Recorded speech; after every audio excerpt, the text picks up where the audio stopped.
This is Rogers Community Television, Toronto.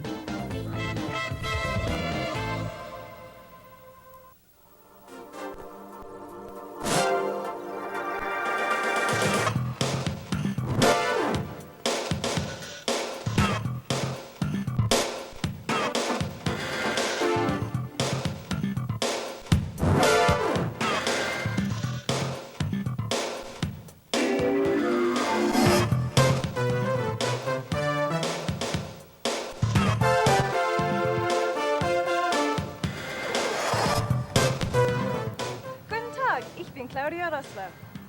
Zdravo, ja sam Jelena Mihajlović. Barry, jinayangu ni Michael Kaloki. Na mama, nitachelewa leo.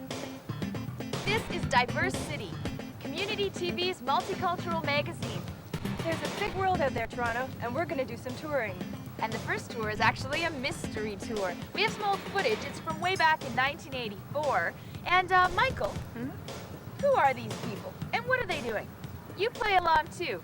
Roll the tape.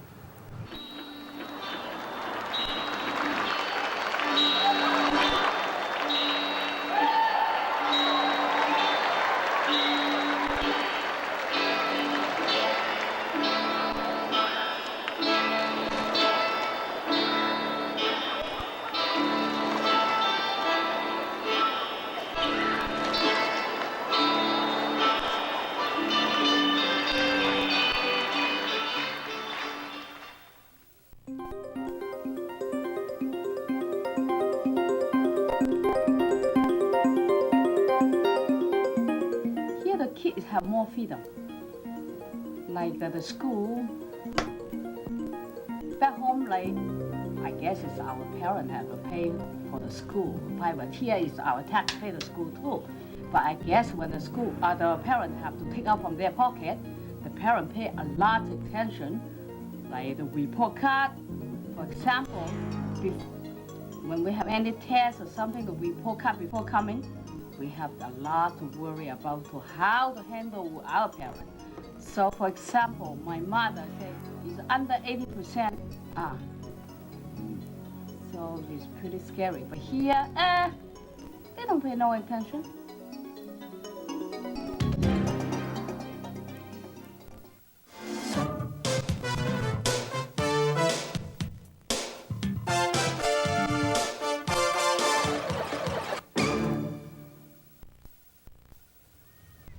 How do you come of age between two cultures? Reporter Karen Henry and shooter Jay Shuback posed the question to a group of Scarborough youth. I think a lot of people here have a lot of misconceptions about arranged marriages. And I'm from Pakistan and I'm Muslim. In our religion, a guy and a girl, they're allowed to choose who they're going to marry. And with our culture, the way it is that usually what happens is that the families, they usually know each other. So it's not the type of thing where a girl will be getting married to a total stranger, and she does have a say in saying yes or no. And it's, people they think that if a girl says no to a proposal, then she won't be able to get other proposals, but that's not true. And she will be able to get other proposals, and she would be able to get married after that. It's totally up to the girl or the guy if they want to get married. If their parents come to them with a proposal, usually the way it happens is they'll tell their son or daughter about the other person, what their family is like. What will happen is that they will get to meet, but they're not allowed to meet alone. It'll be with the whole family, and they can talk and they can get to know each other, and this can happen on various occasions. And when if they feel that they're well suited to each other, then they can get married. I'll choose love because with my sisters, right, they don't want to be arranged because they don't want to marry someone they don't love. But I'll choose love because I don't want the girl marrying someone she doesn't want to marry. If she was going to marry me, it's going to be for love and not because she has to. Well, I basically think it's not a good idea because you have to marry somebody whom you like. If it's arranged, then you actually won't know the person really well, and you won't be really well acquainted with the person. So I don't think it's a good idea, to have an arranged marriage. Different opinions. When people come to Canada, people get modern and everything, so they don't really go through by that anymore. People back home, they don't have a choice. But for us here, we have more of a choice, but I say a lot of people will want to get married to their own kind of religion because they know what they're getting into and they know what's going to happen in the future. They know where they have, what they're going to get every day. We have the same rights, but Equality. yeah, we have the same A lot of rights. people, they have this misconception. They think, oh, you're Pakistani, you're Muslim, you're a woman, you don't have any rights. That's not true. Yeah. As a Muslim woman, I'm equal to a man. And in Islam, it says that a woman should be given every right to have an education, and she's encouraged to get educated. But you know, it's not even based all on religion. It's Culture. It's based on your culture. Like religion is, yeah, who you're brought up to be. Religion is your faith you believe in. You know, you always done so many things to make your parents happy. Why can't you do something to make yourself happy? And that's what makes me happy. Marrying someone who's not East Indian, marrying someone who I like the culture. I don't know. I don't know what I'm saying. My parents don't want us to date. No, but he gets the freedom, and he's out every night. He's out with friends, but I'm usually at home.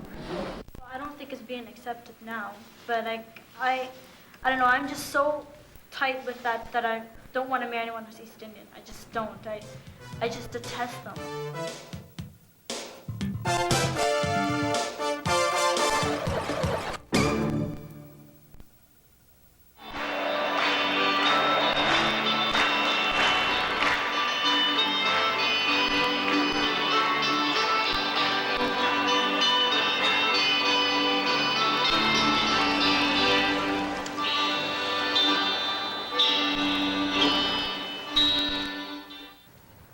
So, have you solved the mystery tape yet?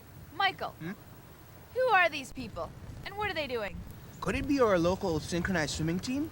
After a few drinks, but before getting into the pool? Not quite. But you know, you're gonna get another chance later.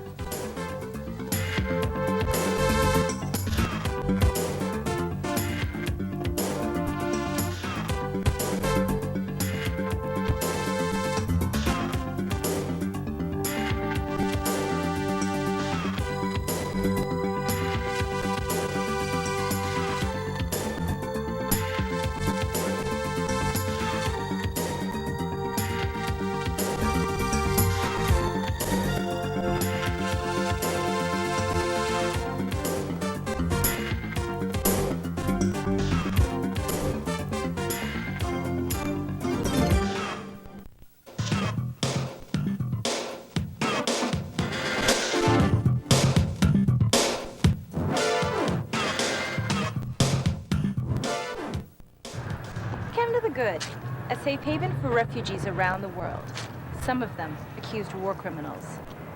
Are we paying a price to maintain our pristine image, or are we simply closing our ears to what may be a complex story? In a conversation with Ellie Tesher from the Toronto Star and Alex Neve from Amnesty International, I found this was not a black and white story. Well, Claudia, we have to differentiate between legitimate immigrants who go through a proper immigration procedure and are screened overseas, and legitimate refugees who are fleeing persecution, and people who claim to be refugees and throw away their papers and come here with false passports or what have you, and abuse the system knowing that it takes that long to go through the process. But they come here off the plane as refugees, claiming that they're refugees. And this does not mean that we suspect everybody, but there are some indications that are fairly obvious, or should be, to trained people. We have a problem, though. We don't have enough trained people. War criminals flee. Genuine refugees flee. They often flee at the same time, maybe hand in hand, part of the same communities.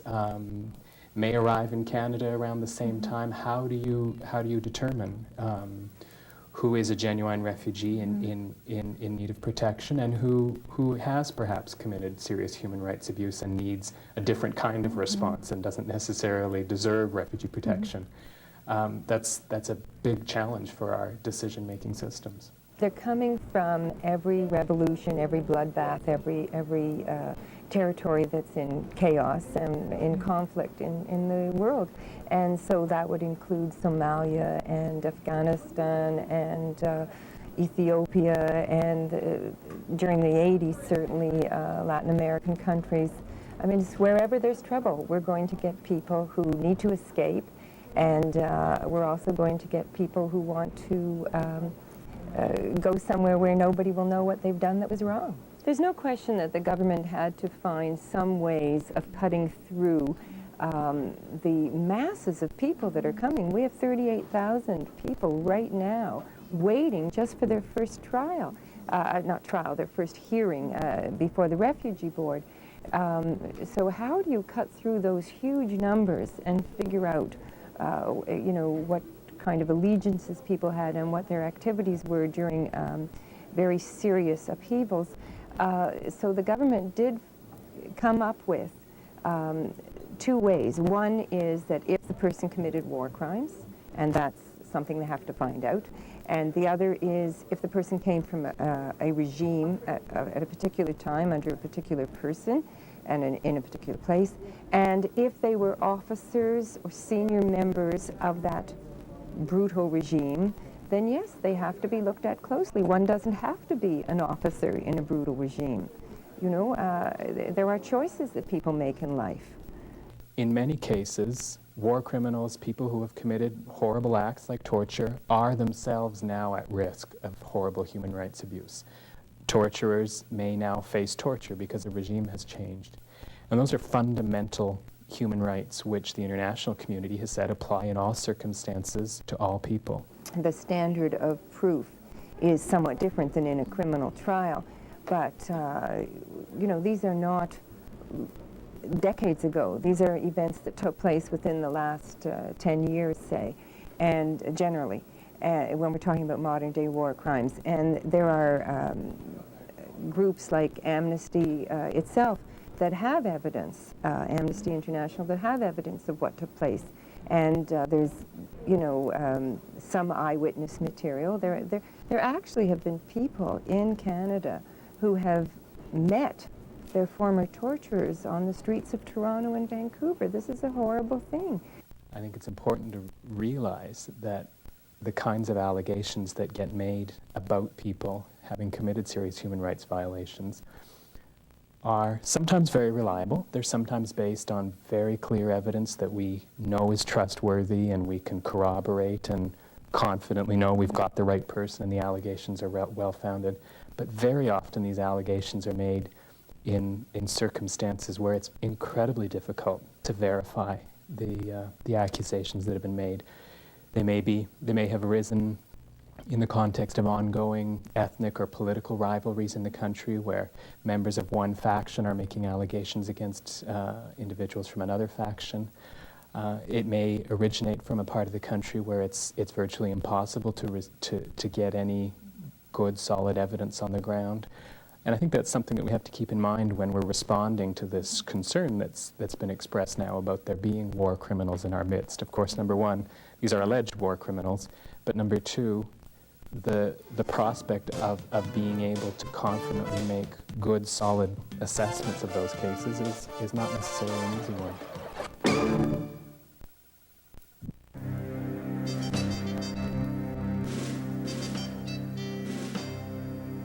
In 1780, 10% of all United Empire Loyalists who left the United States for Canada were black.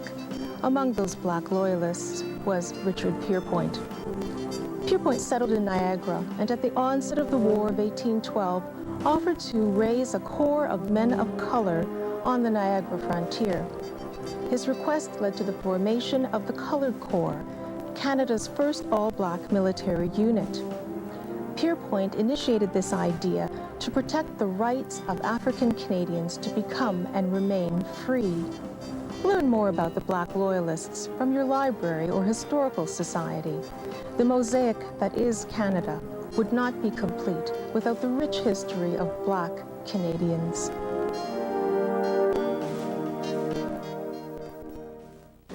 Hey, Toronto! This show is all about you. It's about your background, your culture, your diversity. We want to hear about it, so we want you to send us your comments, your takes, why to be creative. You know, how about some spicy recipes from Bora Bora? Maybe you've got an Uncle Sal with some footage from a bar mitzvah where he got a little too crazy. Or maybe even some sheep shearing footage. I don't know, we want to hear it all. So you phone us at 260-3659 or fax us at 260-0371. Don't fax us the food though, we can't wait to get it.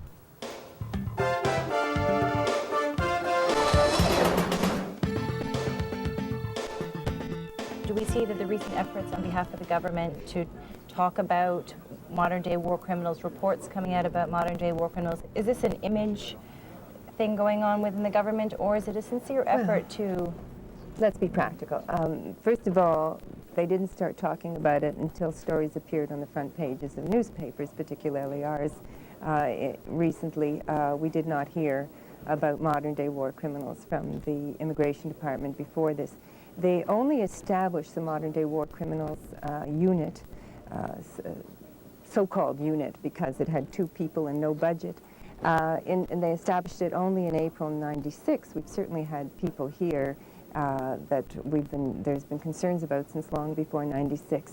And then they've been so lax in the supplying of enough people. There have been so many cutbacks in the immigration system that there are so few staff, so few trained staff, so few investigators, such poor level of screening overseas even, let alone here, that the government has not shown a major commitment. We need some legislative changes here to ensure that instead charges can be brought against them and prosecuted in Canada. In regards to media articles and programs about war criminals and exposing their names and photographs, how do you feel about this? Does this not endanger someone who may later on be found innocent? It's a very thoughtful question, Claudia, and I think I feel more concern about their families and their children. People stay here long enough, they have children here, they marry here, and those children are then, innocent children. However, what we found in the case where we only exposed and gave publicity to people who have been charged and are on lists, if not charged, are on lists of interest by the government. And we did not, for example, list names of people who are alleged war criminals, and we have those names, but they have not yet been charged. I think we're already seeing, I think the social reality for refugees in Canada is one of being beleaguered already. I think in the arena of public opinion, the image which is very strongly anchored in people's minds is that refugees are primarily welfare cheats, committing crimes, and that many of them are terrorists. And the real reality of who our refugee community is in Canada is lost. It doesn't receive coverage in the media because there's nothing sensational or newsworthy. This is a serious problem. The government knows it's a serious problem, and the numbers are there. The first report said over 300, but we later found that that was just because people haven't even put in the numbers, the proper numbers, into computers. Well, you had Randy Gordon. The former head of the unit says there'll be 400, there's 400, over 400 right now, and if there's a new report coming out in 6 months, as there should be, that there'll be 450. And those are just the ones that are found. I think the real challenge probably is a resources issue, in that it does take significant resources to ensure that we have a system which can screen those cases properly, where we've got well-trained professionals who have enough resources at their disposal such that they can look into these accusations, filter out the unfounded accusations, know when allegations are likely to be politically biased, those kinds of things. And that's a real resources issue. The refugee situation warrants looking at. Canada has built this wonderful reputation as a refuge, a haven for people fleeing persecution, and that's great. We're proud of that. But that has to be balanced with the proper resources to investigate thoroughly so that we're not bringing in the abusers and the torturers and the criminals and keeping out innocent people because we've overshot the numbers with the wrong ones.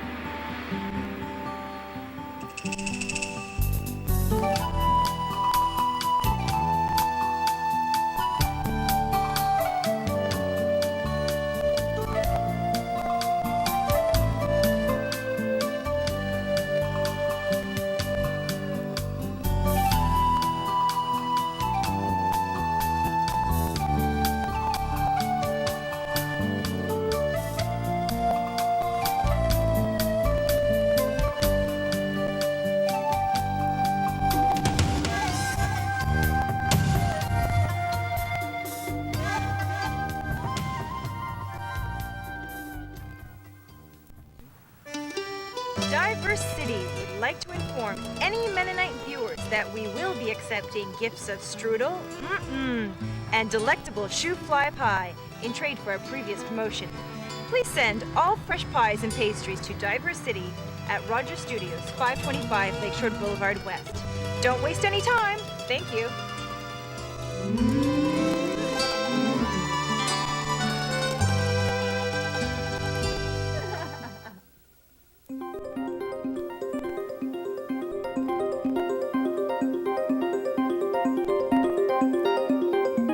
And then there's something else that happened to me when I arrived, which I'll never forget. In Kenya, we are taught in English, so we do speak English. And I remember frequently being asked if I learned my English over my trip here. Now, just to let you know, the trip took 24 hours. And I was so appalled when I was asked that question. And I just had to say, yes, I did learn English on my way here. And then I was told I'm a very fast learner.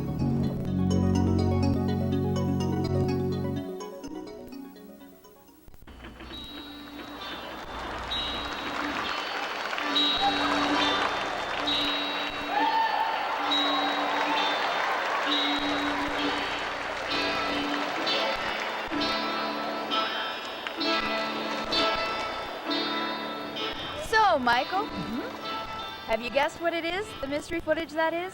Who are those people, and what are they doing? That looks like my neighbors doing their full contact yoga. No.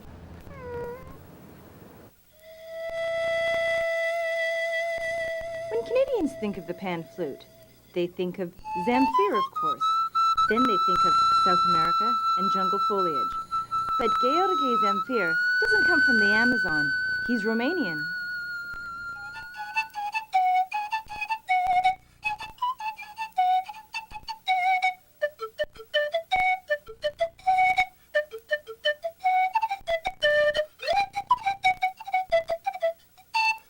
For me, the pan flute or the nai it's the most beautiful instrument. It is the most beautiful sound and the most beautiful form and the most beautiful music, folklore music that goes with it.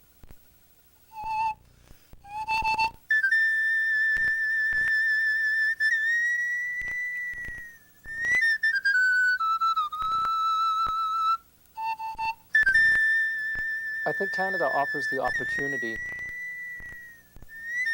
to follow different cultures.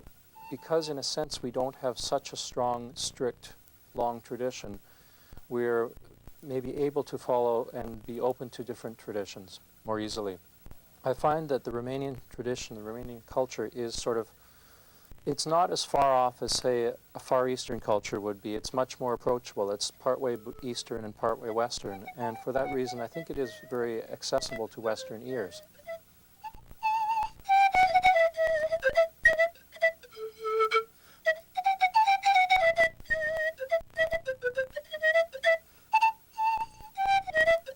The instrument is known in some form throughout the world.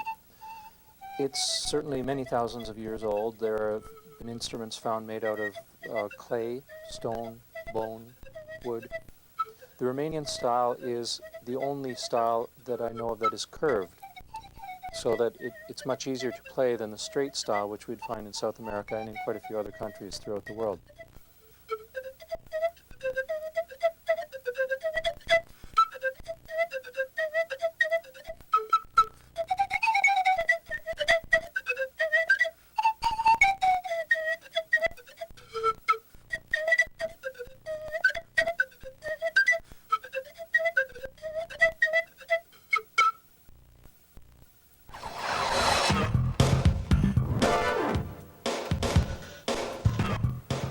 Coming up on Diversity, the journey of Jordanian music group Mirage, Canada's funniest Polish videos, and Hang.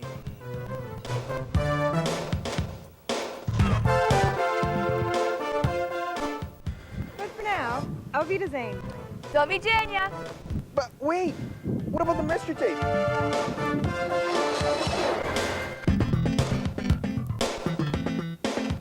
But wait! What about the mystery tape? Okay.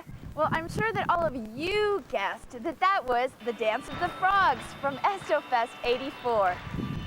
The huge Estonian get-together happens every 4 years in a different city, and it's going to happen again in the year 2000. You can bet D-City will be there, so stay tuned.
This is Rogers Community Television, Toronto.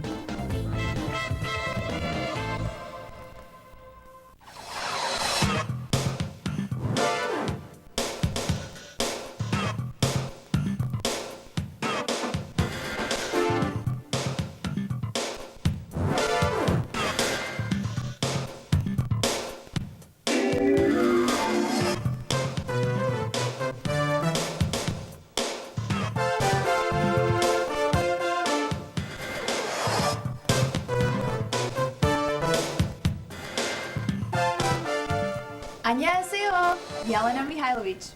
Salut, je m'appelle Michael Kaloki. Добрий день, я сам Claudia Rossler. Мені треба ще довго время да навчим ова. This is Diverse City.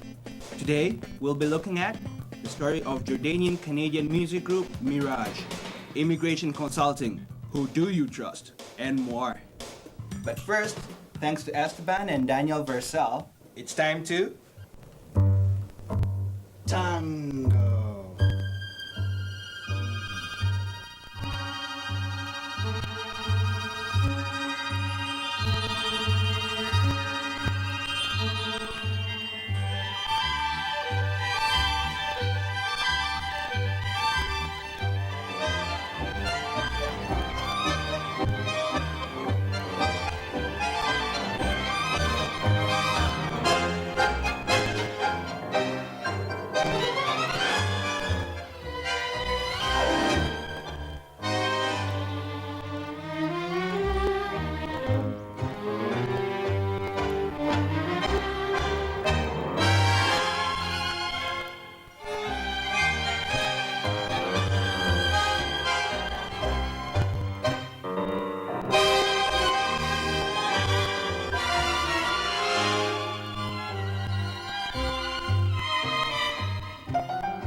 Team of Roxana and Fabian are currently back in Argentina, the land of tango.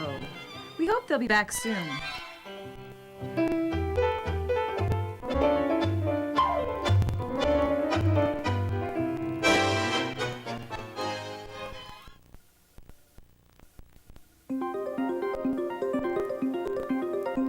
Hi, my name is Florence. I've been in Canada for almost 4 years, and I came from Ghana, Africa.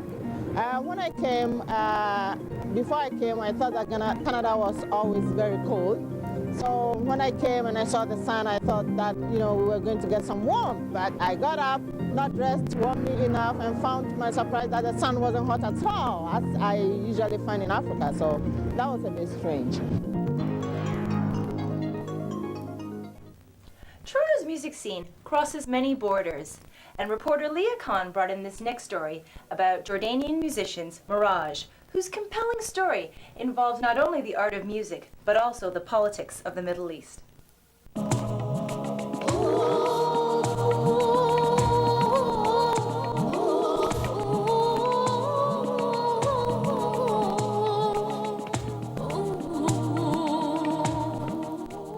They were Jordan's top rock band and the first group in the history of the conflict between Arabs and Jews to be invited to perform in Israel.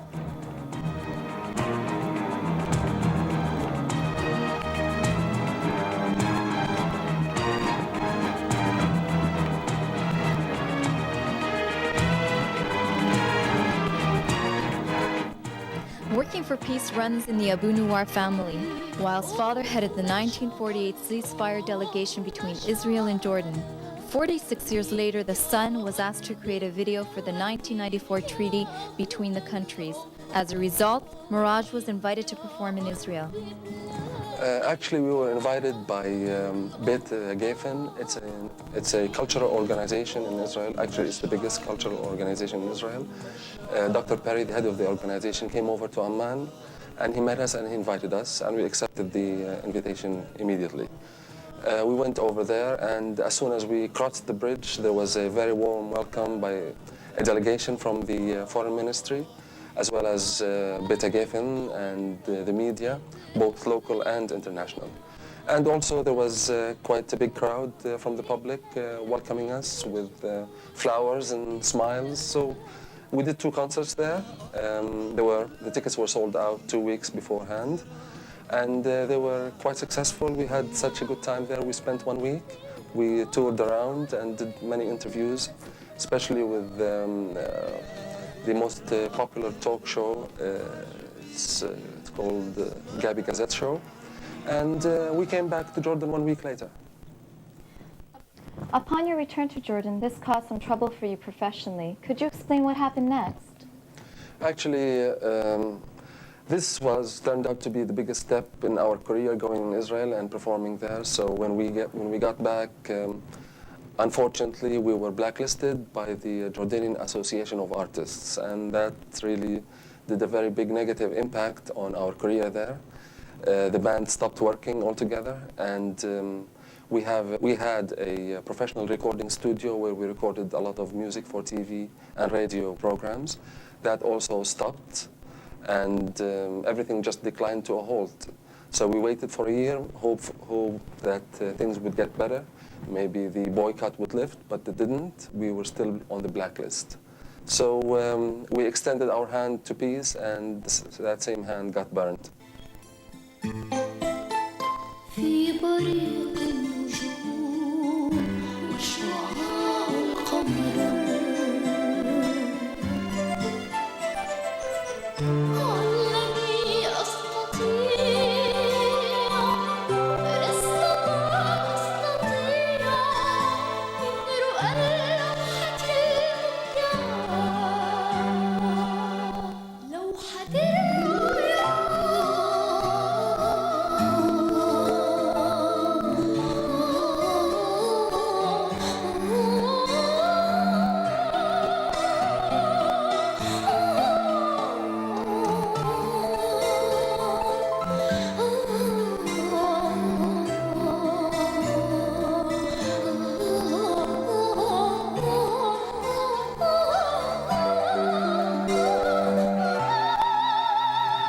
Right now, we are just about to contact some record companies and start launching Aida's career as a solo artist here in Toronto. And also, we've been making some music for TV programs.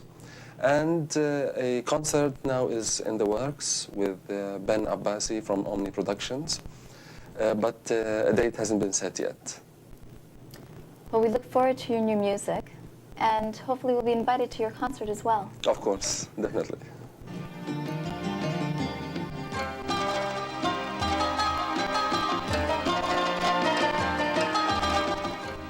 Wild and White Vida have currently finished a new English album featuring Aida as a solo artist. This is Leah Khan for Diverse City.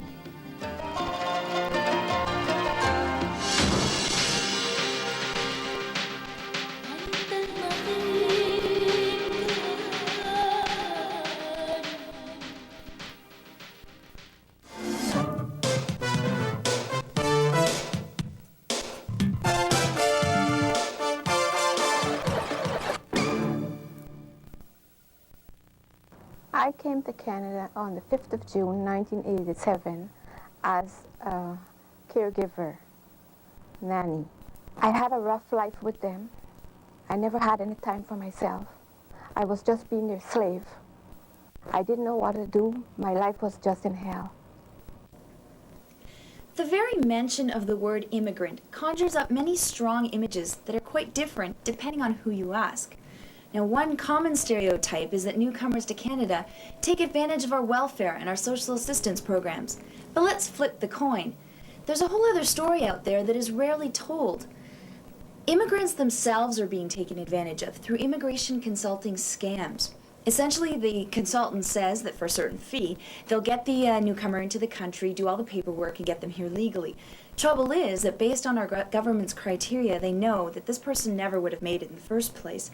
Or, worse yet, the consultant never even processes the claim. Now, these fees can range anywhere between $300 to thousands of dollars, but this often represents the entire life savings of the individual. And really and truly, the worst tragedy is not just the financial loss, it's mental, it's emotional. It's the loss of belief and trust in a land that was supposed to be their newfound home. A friend of mine took me to consult. He's an immigration consultant. He told me he can handle my case and his fee is $5,000. I told him at this time I do not have any money. He told me to go borrow some. I did.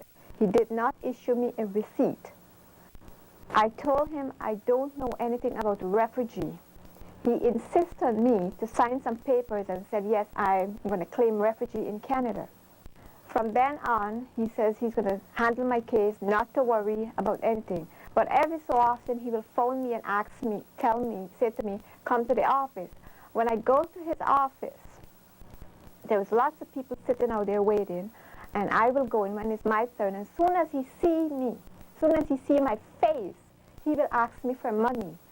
He never do anything for me, not at all. Until today's date, he's still in business, and I don't understand how and why. He doesn't seem to know the rules of Canada. He doesn't seem to understand people. In 1992, I went back to immigration. They had wanted to know why I applied for refugee. I had my inquiry. I was accompanied by the priest and the immigration consultant. He told me what to say, and all that he's saying to me, they're all lies. Both he and the priest made up a story that before I leave Guyana, I was raped by 2 black guys. And that's not so. That's not true. Not at all. Sir, I just don't want to lie. I want somebody to come up with the truth, and I'm going to tell the truth. The immigration consultant and the priest said to me, that's a way to help someone. And if I continue to lie, I will have a life sure in Canada. All he cares and thinks of to get the client's money. That's all. My first employer, she was going to the bank across the street. That's on Young and Shepherd. And she saw a sign says, immigration consultant, immigration people. From that day, I set foot in here. I can just see a different light. I can see a light. I can see a joy. I can see my life. I can just see myself being as a landed immigrant. This special immigration consultant took my case. First, he told me to go home and write everything what happened to me for the past years. And I did. And I brought it to him. And he did all my paperwork. He filed an application for me. I was very happy. And a few weeks after, the officer called me and leave a message on my voicemail that my case is successful.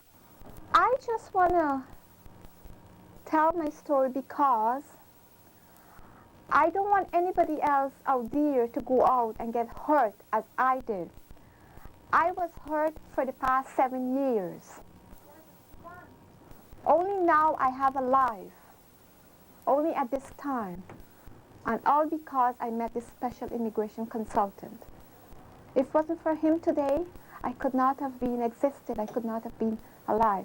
And I think that if anybody needs or have a problem with immigration, they should look for the real people out there and not the people who just look at your face and ask for money.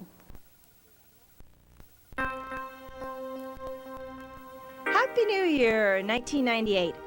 So you can start by getting tickets to Harbourfront's First Night Toronto Festival.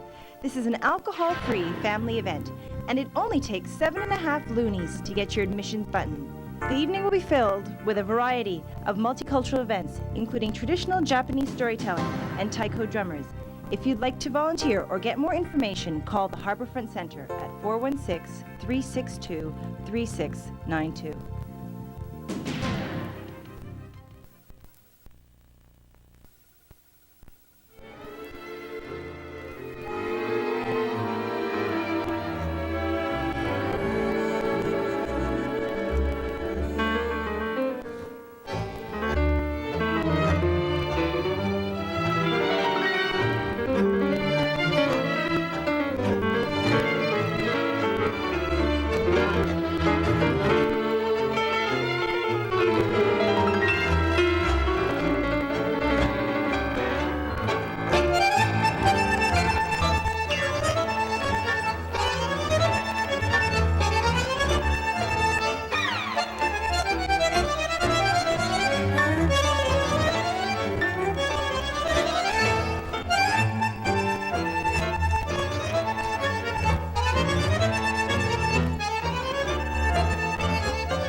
Often it's important to acknowledge the other side to the story, and that is that not only do these newcomers come over and get stereotyped as taking advantage of our system, but there's another side where our system is actually taking advantage of them.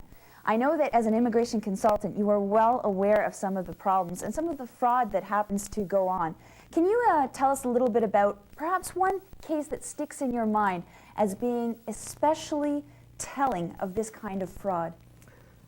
Sure. Well, actually, I can talk about more than just one case, but let's talk to some of the most popular fraud.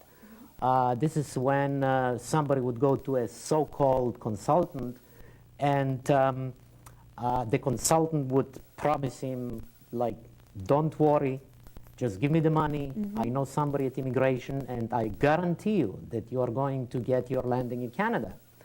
The poor person just pays the money.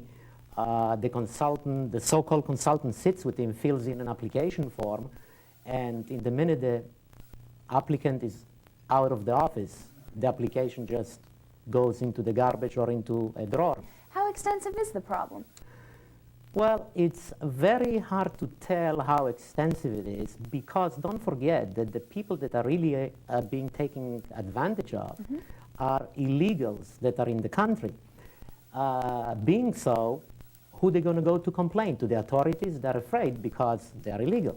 So if they'll go to complain, they're going to be thrown out of here. So usually the thing is masked. The only time that we would know about a case like this is some of them eventually would go to a legit consultant. And once I start to ask questions, this is when I find out what really happened to him. We know that also a high percentage of these cases happen to be when the person that is doing the consulting is actually of the same ethnic background as the newcomer to Canada. Why does this happen? Well, very simple. Usually somebody coming into Canada, like I said before, is illegal here. Who is he going to go to? I mean, he comes from a country, most of the time they do not speak the language, they don't speak English. Right. So obviously they know somebody that knows somebody that is a consultant, and most of the time is from their own ethnic community. We know that there are two organizations that tend to regulate the industry. How do you think this has helped the situation, or is there still a problem? Is there possibly some solutions that you can see down the road that would alleviate the situation? Yes, let me correct you in one thing. Yes, there are two associations. However, they're not really regulating yet, per se, the industry. The government and the associations are trying to license consultants like other businesses that are dealing with the public. And I think that once this is going to happen, and they are going to be controlled and regulated by the appropriate association, we would hear less and less of fraud in immigration consulting. I'm a newcomer to Canada. I've just come to Canada and I want to stay here, and I want to stay badly. I get a hold of someone's name, an immigration consultant, and I end up getting burned. Is there any recourse? Is there anything at all that I can do after the situation? Not really, because most of these consultants, you really cannot point a finger at them and prove that they did anything wrong. What happens is that the government publishes a list of occupations. The list is pretty long. However, most of these professions would not qualify, yet they are being printed. So it's very easy for one of these fraudulent consultants to have this list in front of him. An applicant comes to him, he's asking him, what is your profession? He's going to get an answer. He looks on the list and he shows him, bingo, jackpot, here you are. Your profession is on this list. Only problem is the only problem is that this profession would really not qualify. Let me just ask you this then. Tell us some ways in which we would be able to detect some of those agencies out there that really aren't dealing on the level.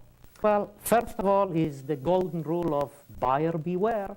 You are the one who are paying the money. You can ask questions. Ask, for instance, credentials. Ask references. Ask to talk to people that they did get their landing. And one thing very important, if somebody is going to guarantee you that he's going to get your papers in Canada, take your money and run. Yelena, this story about immigration consulting scams, it's not really widely known, but it seems to be pretty important because, you know, there's this perception out there in the public that immigrants and newcomers are taking advantage of us Canadians. Well, that's just it. It's really not true. I mean, according to Canadian Heritage in 1986, now this was a while back, but I mean, we've got over $6 billion were coming into Canada strictly from immigrants, and I mean, I'm sure that's only increased since then. And they're really bringing in a lot of not only wealth, but their ideas and their experience from their other countries, so they bring a lot to us. They're not taking anything away. You mentioned about some organizations that have been set up to monitor these immigration consultants. Yeah, well, they're OPIC and ACE, that's what they're called, and right now they do a pretty good job of regulating it individually, but they don't really coordinate their efforts. And for example, you don't really even need a license to be an immigration consultant right now. You're kidding. So I could just put up a sign, Claudia Rossler, immigration consultant? Just throw it up on the wall and start your business. Yeah, it's pretty bad that way. You don't even have to take a course? No. There are courses offered, but you don't really, there's nothing that says you have to take a certain course, so it's kind of, that's a bit of a problem. But Yelena, okay, well, what's someone supposed to do if they're in this situation? Well, aside from some of the things that Sam Zor, the immigration consultant who I just spoke with, he mentioned to people, people can call, there's a hotline, 973-4444, and they can call that number, get any information, and hopefully this tragedy can be avoided in the future. Where are you from? Mexico. And when did you come to Canada? Last year.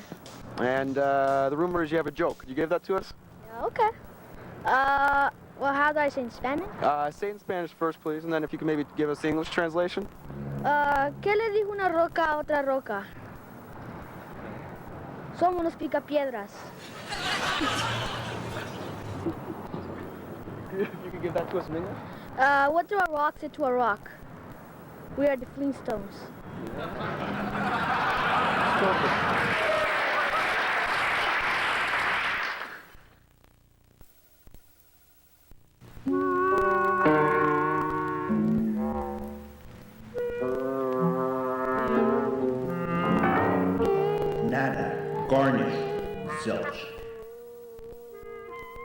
language, it's nothing. That's what you'll see in this time slot if we don't get any material from you. Your events, art, stories, issues, we need them all to make this show happen. And don't forget your national food. Call our hotline at 260-3659 or fax us at 260-0371. Without your input, this show could be replaced by something really boring, like the time and the temperature. Thank you.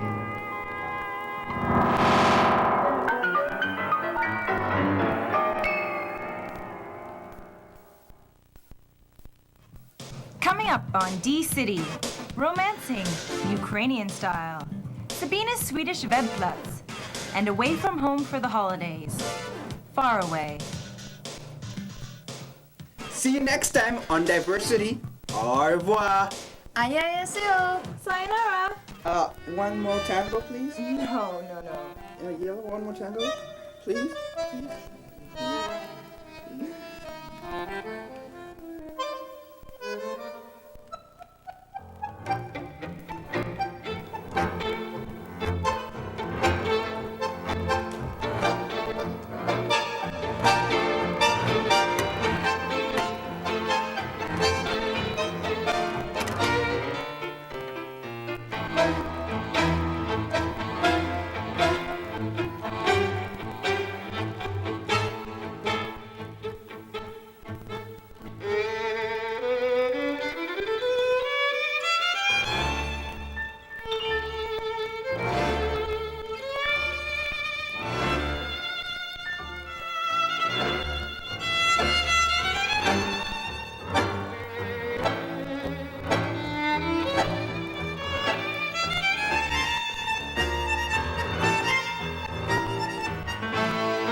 Have your say.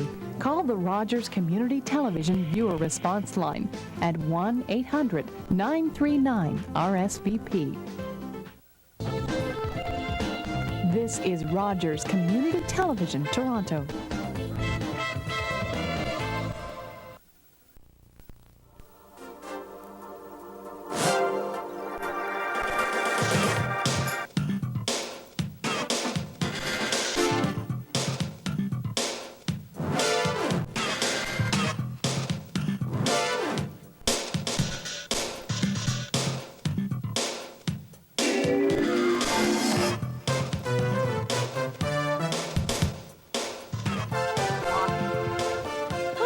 Claudia Rossler. There's a big world out there in Toronto, and we're going touring. Hi, I'm Michael Koloki, and today we learn to romance Ukrainian style.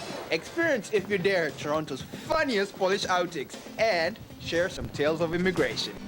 Hi, I'm Yelena Mihailovich, and where in Toronto is the spirit of multiculturalism more alive and welcoming than right here in historic Kensington Market? Oh, excuse me, can I get a kilo of that Kenyan coffee? Sorry, lady, it's Sunday. We're closed.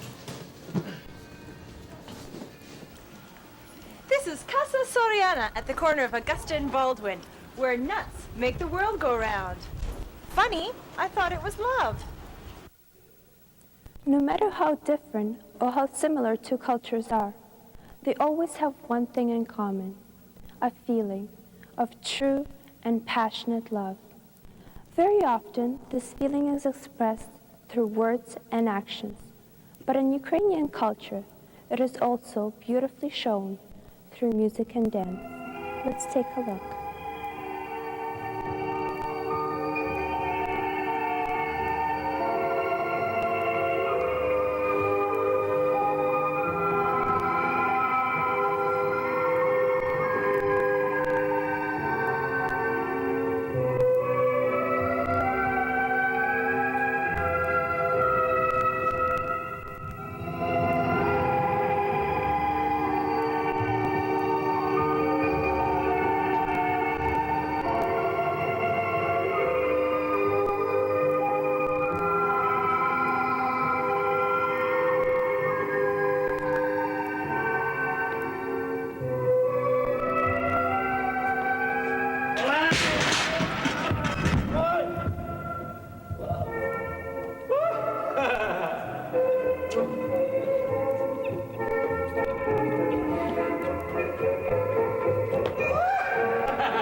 Wasn't that beautiful?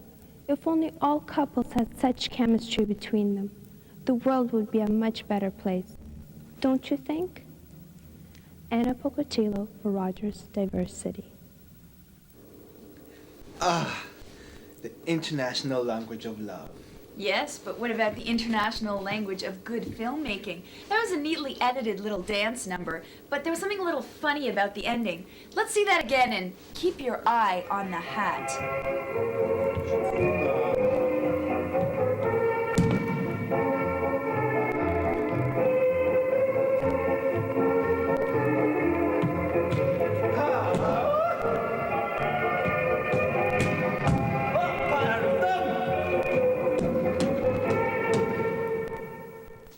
Did you catch it? It's on, it's off, it's on, it's off. Okay, we're gonna see it one more time. And this time, really pay close attention to that hat.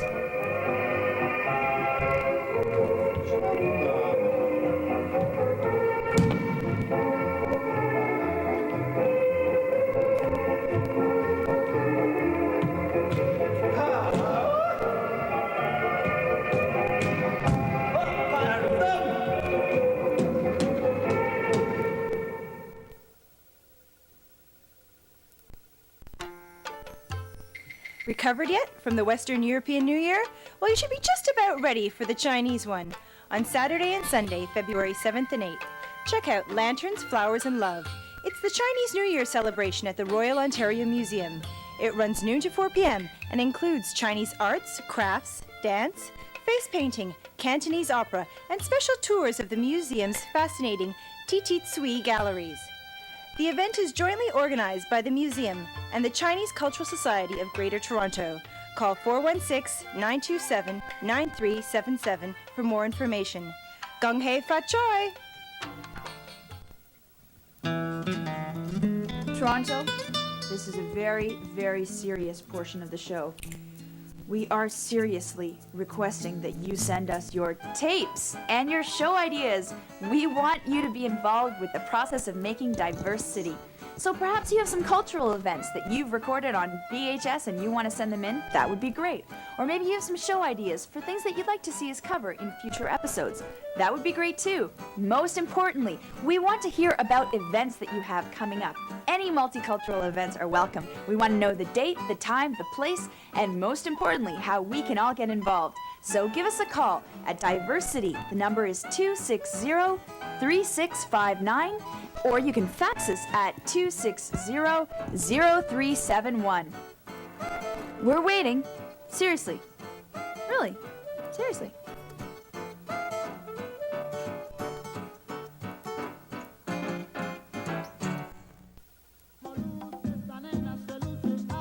On Saturday and Sunday mornings, 9 to 11 a.m., Community 10 airs Mosaic programs. They're produced by 16 ethnic groups from across Toronto and aimed at specific communities.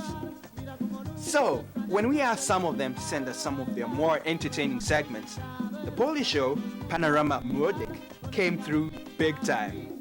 So here, thanks to Krzysztof and Michelle Machaluski, is TFPO, Toronto's funniest Polish outtakes.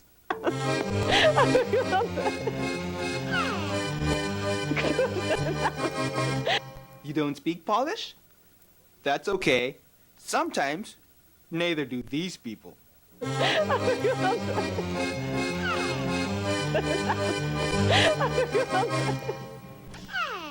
Panoramy. Panoramic. Very good. Very good. So it's zapraszamy do panoramy. Yeah, write it down. Write down. Panoramy. Zapraszamy do panoramy młodej. Zapraszamy do panoramy młodych. Zapraszamy. Don't play now. Zapraszamy. Zapraszamy do panoramy młodych.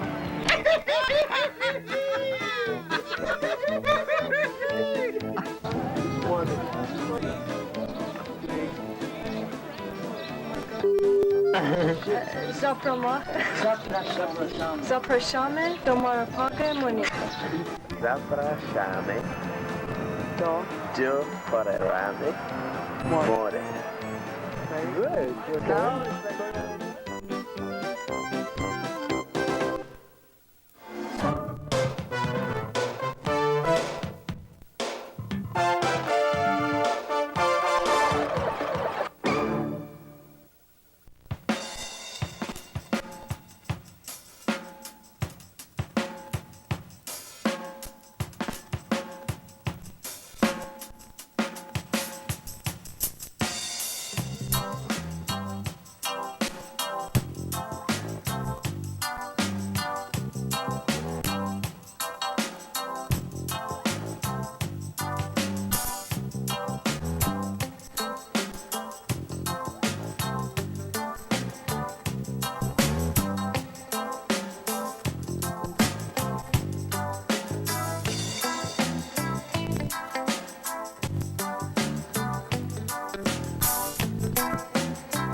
And speaking of cheese, did you hear the one about the mouse that was taking her family for a little walk across the kitchen floor? Well, all of a sudden, out of nowhere, a cat appears. So the mother mouse looks straight into the cat's eyes and barks like a dog. Well, sure enough, the cat goes away. And then the mother mouse turns to her little kids and says, "See, it really pays to know another language."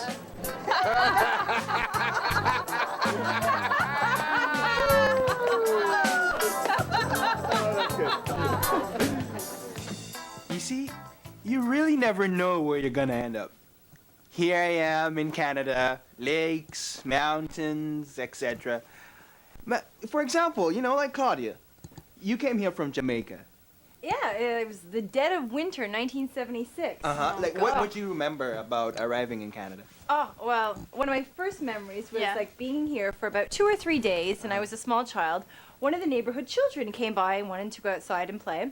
And, I looked outside and saw the snow I'd never seen before, but, being adventurous, went outside and she taught me how to build a snowman. Okay. So after we had put together the 3 balls of snow, well, then she said to me, we need this carrot for the nose of the snowman. So explained to me why, went inside, asked my mother for the carrot. Right. My mother looked at me like it was the most ridiculous thing she'd ever heard in her whole entire life. So what she ended up saying to you? Oh, it was something like, "You must be mad. There is no way I'm giving you food to waste like that. Use a stick instead."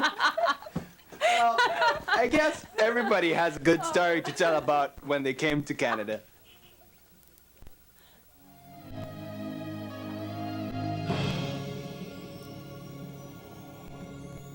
Arrangement is very short and very lovely word for this. My last 3 years in Russia was absolutely with one idea, with one goal, to leave Russia. It wasn't question where, it was question from where. I couldn't live there, I couldn't breathe there, I couldn't accept Soviet Russia anymore. Once a day I wake up, I can't stay here.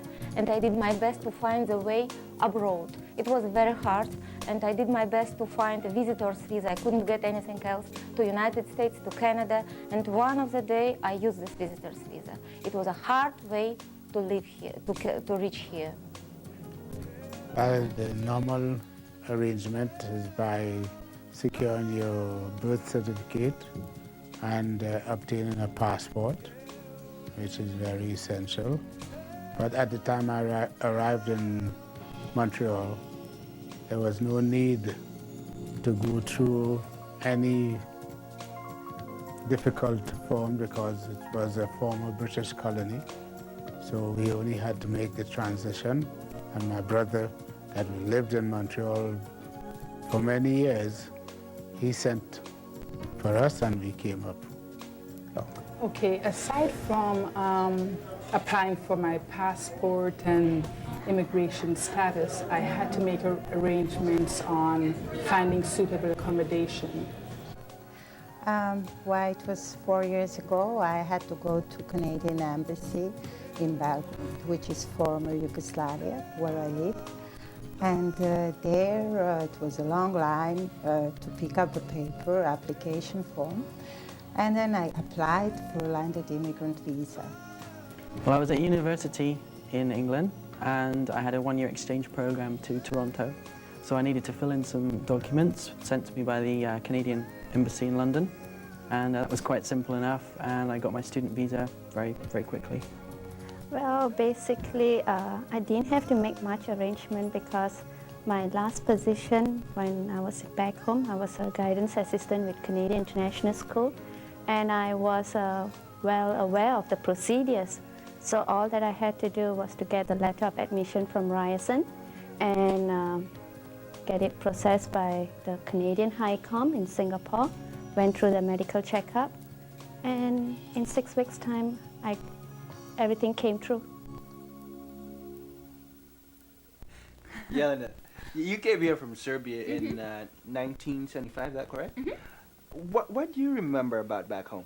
Well, there's so many different memories, but always the food. There was such great food, and definitely the candy. The candy was just packaged. It was so interesting and really fun to eat. You always have these memories as a child, but one thing for sure is a lot of us kids would get together, and a very popular candy back then was to have any kind of different type of cigarette, if you can believe it. It's basically like chocolate cigarette with sugar powder on top. And so myself and a bunch of us other little kids would be sitting around thinking we're so cool, smoking these cigarettes for hours, chocolates all over our hands. Oh my. And, people wonder why Europeans are so addicted to this stuff.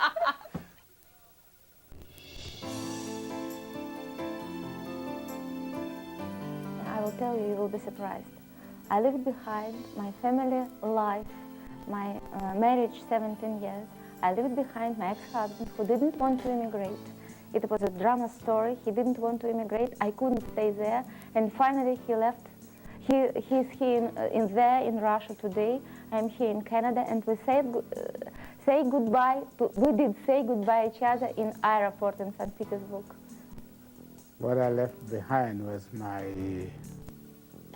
immediate family, like my mother, and then friends, which was very important to me.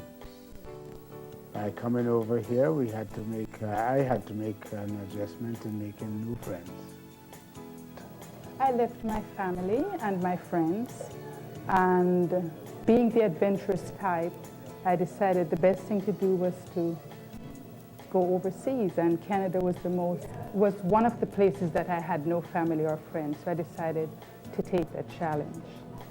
I left my friends and some family. My sister was already here. My parents came here, so a lot of us are already in Canada, so I left mostly friends who didn't move away because it was the war in the country, so many people also moved to Canada. Mainly, obviously, my family, but also I left behind a lot of friends from university, so that was difficult. But I've been across this way before to the USA, but not to Canada, so I knew what to expect in the environment, so I was just looking forward to meeting new friends, really. I left my heart and soul with my parents. There are a couple of things I had to get used to when I came to Toronto. First was having my pickles inside my Big Mac instead of on top of it. In the shower, the water runs this way instead of this way. And I can't believe you need a license to keep a lion. The one thing, however, I really had to get used to was the fact that it rained candy floss. Cold, cold candy floss. Oh, first it's people from the different parts of the world. Even, you can feel it in a bus. Still today, I'm going with my mom, who is 77 now, and when she is in a bus, even today after 6 years in Canada, she's so surprised. Look, he's yellow, and this guy is black, and this is white, but he doesn't look like we do, and she can't accept it that people look so differently. When you live in the country where people, one nationality, they look the same way. Here people look absolutely different way. So for my mom, it's still theater. I'm more used to this. I'm more comfortable with this. Foods were not the same as in the West Indies. You go to the restaurant, I remembered I saw a salmon steak in the show window. And so I went in, and because I love to eat fish, went into the restaurant, ordered a salmon steak, and taking the first bite from it, it was very tasteless. Driving on the right-hand side of the road instead of the left. But that was the only thing. Oh, another thing I had to get used to was the seasons. I came here in the summer, and in England, most of the time it's rainy and damp and cold sometimes, and over here we had hot weather. Cold winter. Yeah, and that still is a little bit a problem, especially in the end of February, March, when it doesn't finish, because that's what I'm used to, like a springtime in Europe. And here it lasts till the end of the May, so then it starts green again. But that's why I really enjoy fall here, because it's beautiful, and the colors are beautiful, and it's long. It's still okay, the weather, right? I had to get used to the Torontonians' outlook, in a sense that I come from a cosmopolitan society, but this is definitely too diverse for me. And another factor is getting used to the four-letter words, day and night, every second, every minute. It is a pain.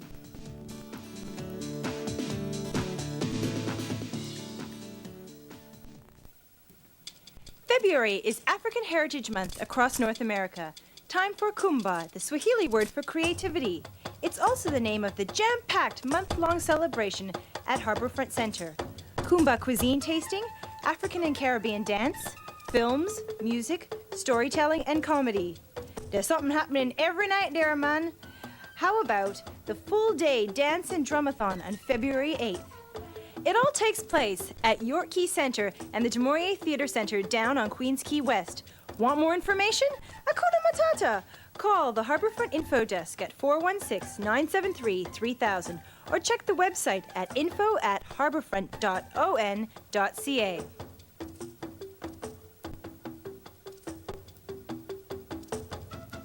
We're here at Casa Azoriana, and we are looking at a store that houses the beans, the rice, the spices of all the different countries of the world. And I say we take a little coffee trip around the world. What do you say, Michael? I say we do. Okay, how fast do you think we can do it? Real fast. Okay, let's go. Sumatra. Brazil Light. French. Yemen Matari. Ethiopian. Guatemalan Antigua. Haiti. San Domenico. Indonesian. Turkish. Oh, man, I love this. French.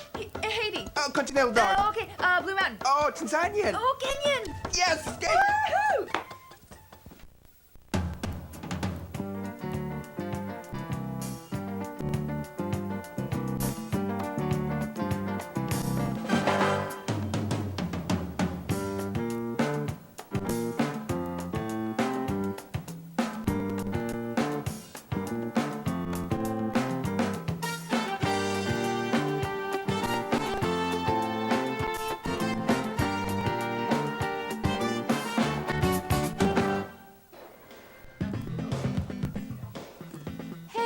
It's been 15 minutes since I last asked, and you still haven't sent in your great show ideas. We want to hear from you. Why not send us tapes of your multicultural events? Or perhaps just let us know about events that are coming up. Tell us the date, the time, the place, and especially how we can get involved. So give us a call, Diverse City 260-3659, or send us a fax at 260-0371. We want to fill this box up with your tapes and your great ideas. Well, Yelena, one person did send us her comments. That was D. Hill. It was great to hear from you. Thanks for this comment in particular. Because of your program, Diverse City, you are bringing the same joy I have experienced through the years to other Torontonians that may be too timid to explore the world's population transplanted it into our own backyard. By transcending those invisible boundaries of ignorance, you are assuring that my Toronto remains a vibrant place to live.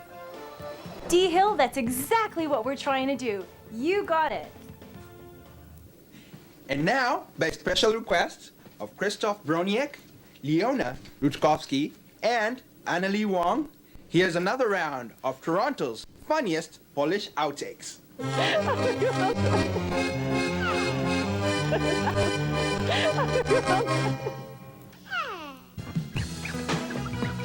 Około 24 godziny jazdy samochodem od zasypanego Scarborough. Od zasypanego Scarborough śniegiem.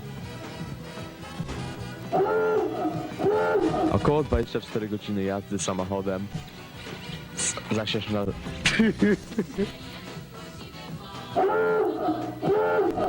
Okay, here we go, man. Yeah, zasypanego śniegiem Scarborough. Zasypanego... Zapraszamy. A teraz coś... Odbędzie się występ Kazik. Tak. Którzy chcą się ślizgać za pieniądze podatników. W dzisiejszym...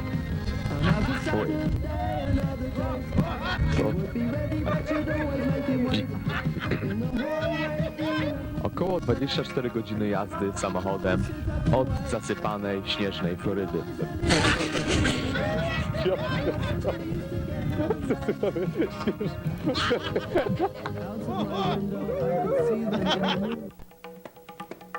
Coming soon on Diverse City, the amazing Toronto Tabla Ensemble, an evening of black comedy, and the issue of Messianic Judaism.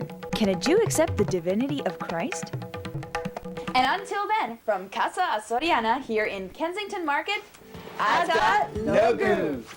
Okay, guys, I say we take a little trip around the world with spices. What do you say? All right, let's go. Let's go. Dried small chili. Mustard powder. Jerk seasoning. Chili crushed. Tomato sun-dried. Field seeds. Mustard powder. Hungarian paprika. Beer. Cinnamon sugar. Black pepper. Radish. Ground ginger. Cumin. Lemon peel. Cinnamon sticks. Ground fennel. Orange peel. Mexican chili powder. Allspice. Grapefruit peel. Coriander. Aniseed. Jerk. Onion flakes. Bay leaves. Sage. Tarragon. Banana seasoning. Mace. Mint. Pizza seasoning. Gumbo seasoning. Italian seasoning. Cajun seasoning. Orris root. East Indian curry.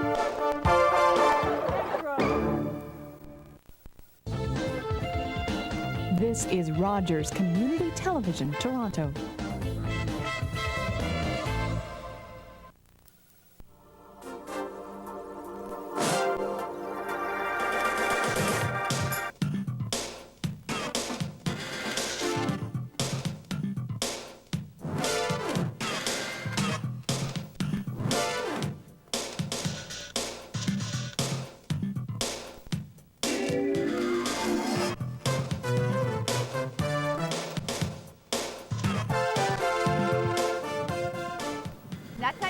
My name is Yelena Mihailovich.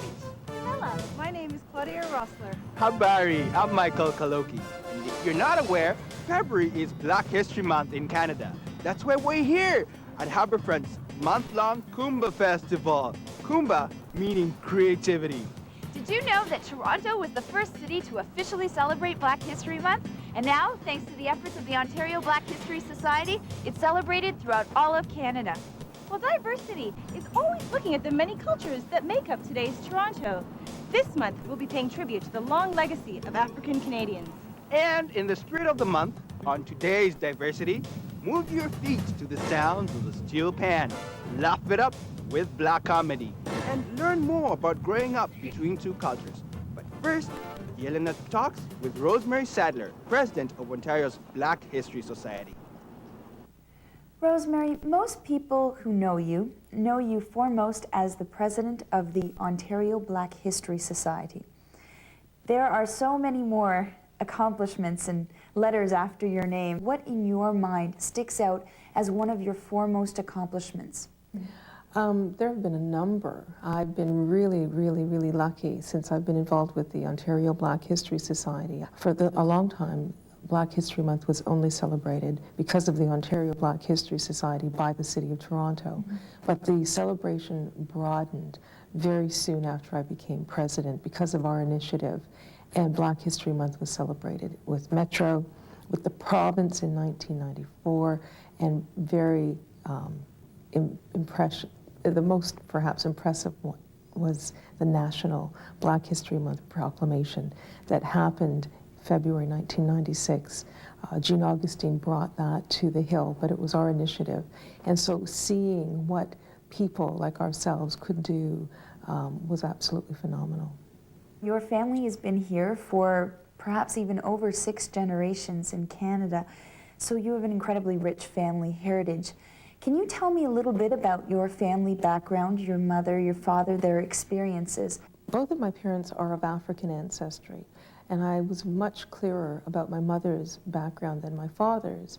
My mother's family came to Ontario on the Underground Railroad, and I always would hear about that. And my father's side, I didn't know as much about because he just didn't stay in touch with his relatives, and he'd moved away from New Brunswick when he was a child. But I learned relatively recently that I'm probably even more than a 6th generation Canadian because my father's family tracks back to 1783 in New Brunswick, having come in as Black loyalists during the prior to the American War of Independence.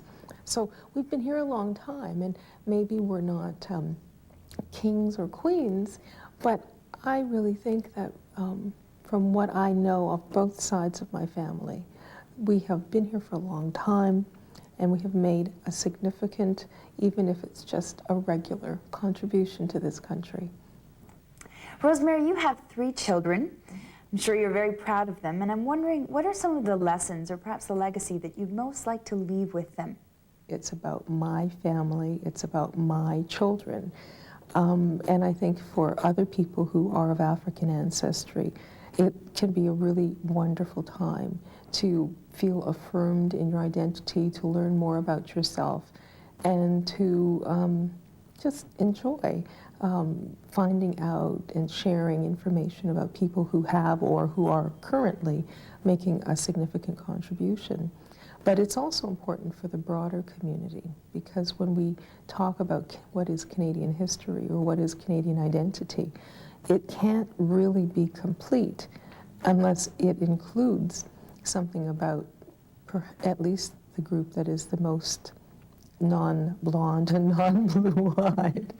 So I kind of feel that when you know that people of African ancestry have been here since at least 1603, if not before, their contributions need to be included as well for everyone, so that we all are working on the same page from the same information. 1603. The first black man to arrive in Canada was Mathieu da Costa. He acted as an interpreter between the Micmac and the French. Clearly, da Costa must have been in Canada before Champlain's voyage, because Micmac is neither a European nor an African language.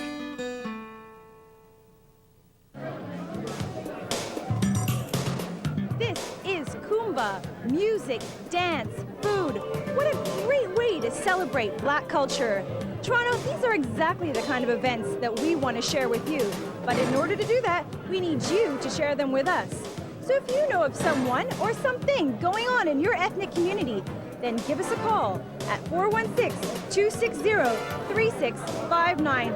Or you can fax us at 416-260-0371. Just let us know so that we can be there. Yelena, can I get some of that Rasta pasta? Absolutely. Oh, wow. It's really good.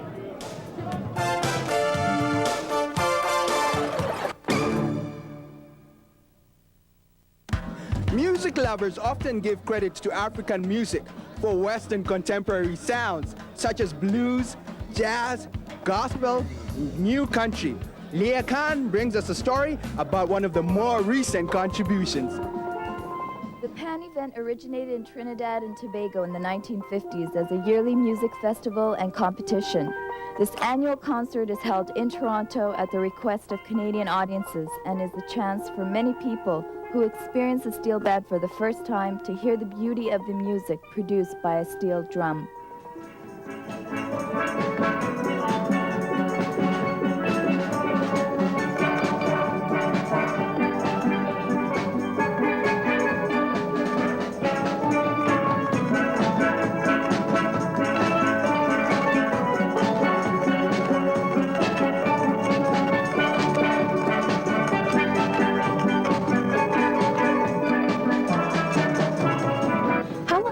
Trinbago been in existence here in Toronto?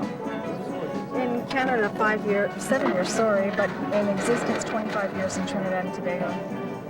What are some of the goals of the organization? To educate the youth, to try to maintain the longevity of the art and to keep people playing, to keep the kids moving up so it doesn't die, to promote and support our musicians.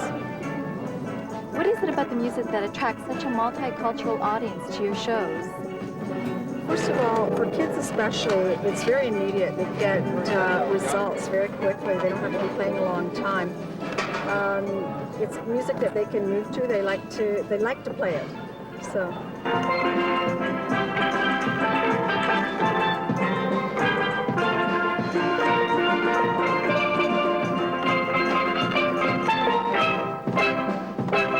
How long have you been playing with the steel drums?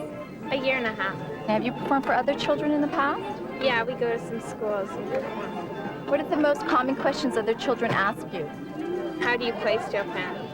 Because most of them have never seen a steel pan before. This unique musical instrument attracts all cultures and age groups. Through community, school, and summer programs, young people are kept off the streets and focused on goals and achievements throughout the year. This has been Leah Khan reporting from Toronto for Diverse City. The Black Art and Soul Show, Our Heritage, is a black art and entertainment show which features the creative works of young black visual artists. It's Friday, February 20th at Twiggy's Restaurant, which is located at 232 Queen Street West. The time is 8 p.m. to 11 p.m. and admission is $8. Or you can call 416-512-9807 for more information. Dance Immersion 98. Dancers and works weave old and new styles together. Ballet, hip-hop, and traditional African dances. February 26th to 28th, starting at 8 p.m. There will also be a matinee on the Saturday at 1 p.m. You can catch this all at the Du Maurier Theatre Center, located at 231 Queens Quay West. Tickets are $19, or if you're lucky enough to be a student or senior, you can get in for $12. Why not give them a call at 416-973-4000. Oh, and if you're watching our show after February 11th, sorry, but you missed some great events.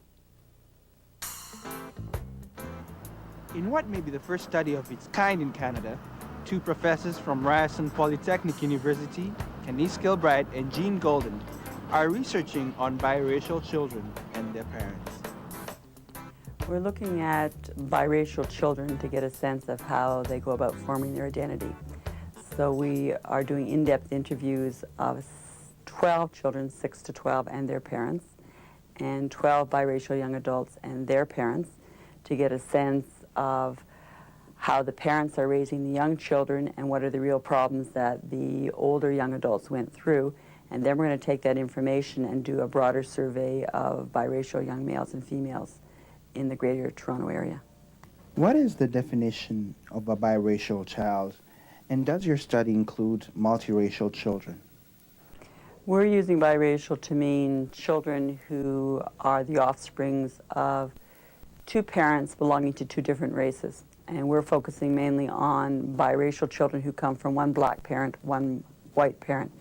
We'd like to, in the long run, be able to extend it to look at various combinations of children coming from different racial groups. But right now, funding ties us into focusing in primarily on one group and getting a sense of what the major issues are. What we're looking at are issues of identity. White children don't usually have problems forming their identity in the society because the norm is to be white, and they never really think about who they are in terms of race. They just take it for granted, and they get privilege from that. I think minority children, children of color, including biracial children, have to work through a sense of who they are. If you are black or if you're Oriental, your sense of who you are is much clearer because you clearly belong to a particular racial group. With biracial children, because they come from two different racial groups, they have to try and sort out what is their identity. And what they learn as they're growing up is they are not and they cannot be white in the society, even though they are part white. Because it's a racist society that defines anybody who has any color in them as belonging to the minority group, they have to work through their membership in that minority group. Are they going to define themselves as being black, or do they want to create a new definition for themselves that they're mixed race or biracial? And so we're finding with a lot of the biracial young adults that although they identify primarily with people who are black, they also want to create a new definition of being biracial, and they don't want to negate the part of them who's white because they have, many of them, a good relationship with their white parent. In 1933, Dr. Charles Drew received his medical degree from McGill University. Shortly after 1935, he received a fellowship to Columbia Medical Center. Here, he would research the preservation of blood and its use for transfusions. This led to Dr. Drew's discovery that blood plasma could replace whole blood for transfusion.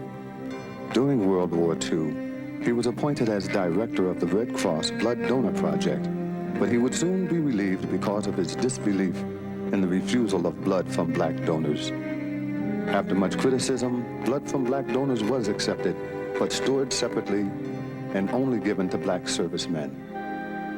In 1950, he was involved in a car accident only minutes away from a hospital that refused him because of the color of his skin. He bled to death, bled to death, bled to death, bled to death, bled to death. 1926, Carter G. Woodson founds Negro History Week. The historian and author pioneered this celebration of African heritage, which later evolved into what is now known as Black History Month.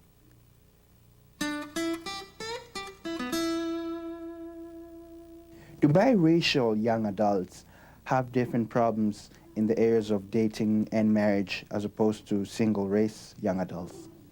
Sure. I think single-race young adults are making decisions about whether they're going to marry and date within their own racial group or whether they're going to go to another racial group and are aware of the kinds of problems they may face. For biracial young adults, because they're lighter skinned, they are considered, because of the hierarchy of color, to be more attractive by whites and by some blacks. And so they have to then sort out where it is they want to date. And what we're finding with some of the biracial young females is they're getting hostility from some black women because of the advantages they have in color with dating with black men and with white men. They have more choices that are available to them.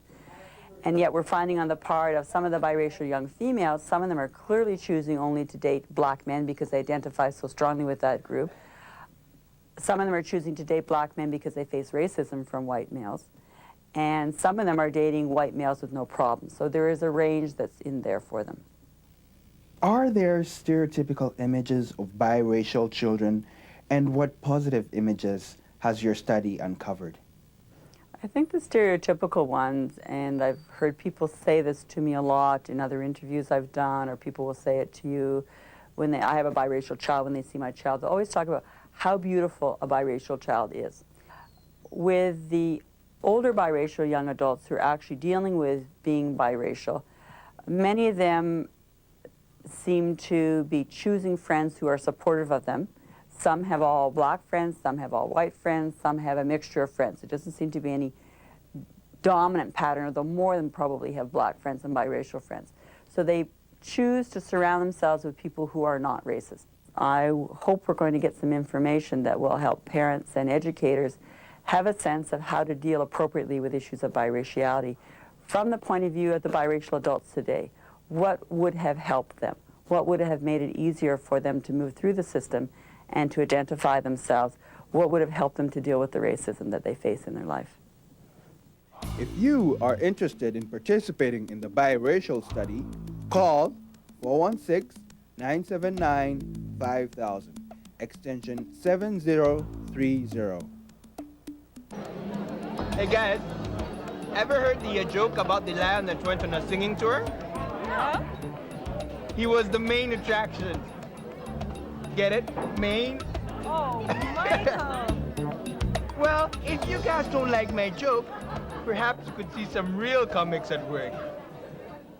We live in such a diverse city. Comedy is such a great way to promote multiculturalism. I, Angie Nielsen, and Charlotte Evans have had the opportunity to speak with the Nubian disciples of Pryor on the matter from a comedic point of view. Anybody wish the Raptors would get as good as they were their rookie season? Gotta give them credit though, they losing by very few points. That's like getting your kicked but only losing one tooth, you know? I'm here with the man, Kenny Robinson. Kenny, can you tell me how the Nubian disciples of Pryor evolved? How it evolved, how it became, will be 3 years in April. Basically, we started out for 20 years of comedy in Canada. There's myself, Ronnie Edwards, Greg Morton, and Evan Carter. For a long time, there wasn't any new black coming up. And then about 3 years ago, it just seemed like there was black comics or black wannabe comics on an amateur night. Myself and Ronnie and Jamil Thomas Woodman from Buffalo, we did an all-black show at the Opera House that they really didn't promote properly, but it was the first time I worked with an all-black audience in Canada. And since I've been at Def Jam for a few years, we knew that was a possibility of putting something together. So from that point, I started playing with the idea, and then coming down to Yucca Scene on Monday nights, that there were comics of color trying to get their foot in the door, seemed there's a possibility, and started making plans. And then Mark Breslin approached me and asked me if I could put something together here, and it took me about a minute to say yeah, because you know it was way overdue. You guys know I'm from Trinidad. We West Indian people, we are strong, close-knit kind of people. We are very family-oriented people. But there There still are some people that are being misled. There still are some of my more colored brothers who come up to me and say that I should not say that I'm black.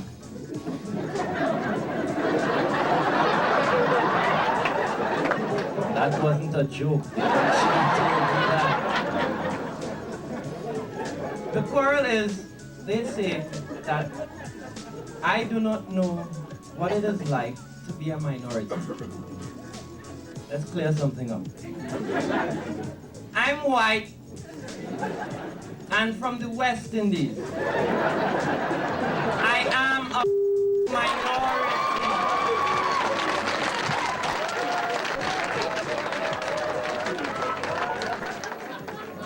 Police stopped me for no apparent reason. Excuse me, sir.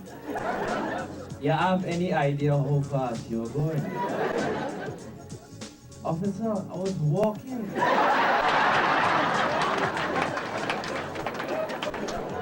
I get followed whenever I go into a store because people think I might buy something. Women are attracted to me because they think I have a big credit rating. What is it that you feel that you have to contribute to this special event? I would say I present a different view of black society, seeing that I am a colored brother that is not recognized as a colored brother. But I will not allow you to deny me my roots. I am black, just pigment challenged right now. I mean, we women are coming a long way. We got our own NBA team. We got one of the best rebounders representing us. Give it up for Dennis Rodman. Y'all can't lie, he representing us up in this mug. Tell me, what is it like as a black woman working in this industry? Actually, this is real good because I can speak for other black women and show a positive side to black women and our culture. Now, you're from Detroit. What do you think of our diverse city?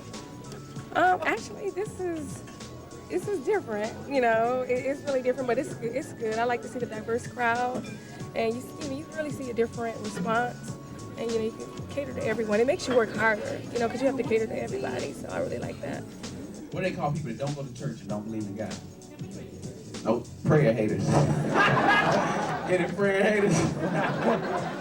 We prayer hate Jesus. That's funny to me. The hip-hop is prayer haters, that's bad.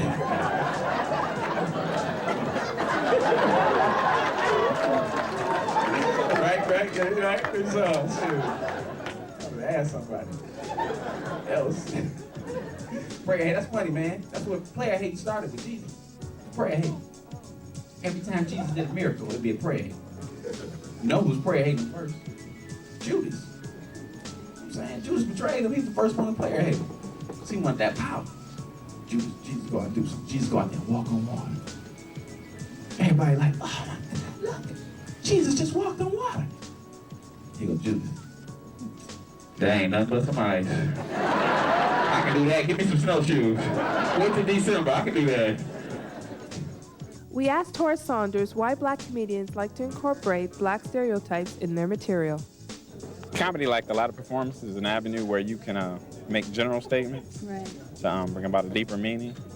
And it's a chance for us to, a lot of people feel like they perform on a daily basis by not being able to address certain issues. And I think in comedy, I'm able to bring it to a point where they laugh about it. But then if I put it on their minds, they'll think about it later. So it's limited, but at the same time, it's very useful.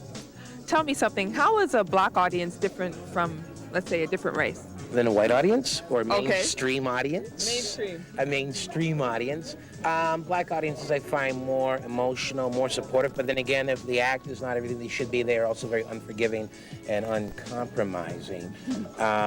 So it's a different audience altogether.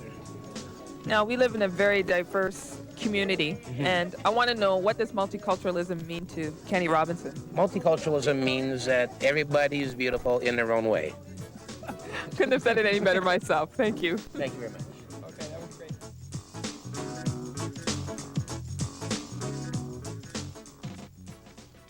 Listen up. Want to hear some great stories? Then you won't want to miss the 20th Annual Toronto Festival of Storytelling. It's all happening at the Harbourfront Centre from February 28th until March 1st. To get the story on these stories, call 416-973-3000, or you can visit their website at www.harbourfront.on.ca. Have you ever wondered what the Kibbutz Contemporary Dance Company is all about?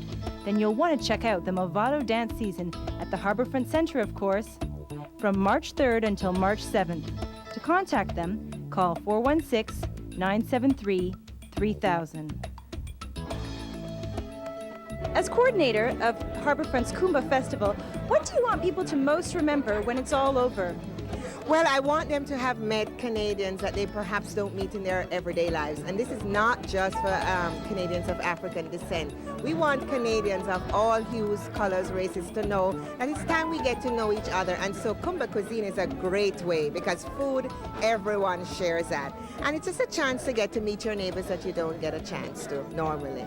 But sometimes we get in our little particular area and we don't venture out. And that's what this month is all about. It's a chance to focus and showcase the contributions of people of African heritage. And it's great. From 1800 to 1865, approximately 20,000 black people found their way into Canada via the Underground Railroad. Harriet Tubman, one of the most famous conductors of the journey, guided several hundred fugitive slaves into Canada, despite a $40,000 reward for her capture, dead or alive. This was something that would signal to blacks all over this country, and especially to educators who, in a number of instances, were struggling with their boards or with their supervisory officers or with their principals to make sure that that Black history is told or is taught in the schools. So I felt that this for them, that this was an important signal. And by the way, last year, Black History Month, the Library of Parliament had right in front of the library a huge display of material pertaining to blacks in Canada going back to the early days. Guys, I am so glad we came to Kumba today. It was fantastic. I mean, the people, the music, it was really great. You know what I really liked? The crafts. I think they were just amazing. Oh, definitely. I do not know what you two are talking about. The food was definitely the best part. Talking about food. Yelena, I think it's your turn to get dessert. Sorry. Very thanks, y'all. Bye-bye. All right. It lies in you, the spirit, the soul, the truth of meaning you find in all. A sweet song I sing, our heritage will bring, to quench our thirst that lies within. For father, mother, sister, brother, our history is the secret to share with each other. The truth in life is for us to delight in sharing and caring and making things right. It is time to part with spirits and hearts. Goodbye, I say, till we meet another day.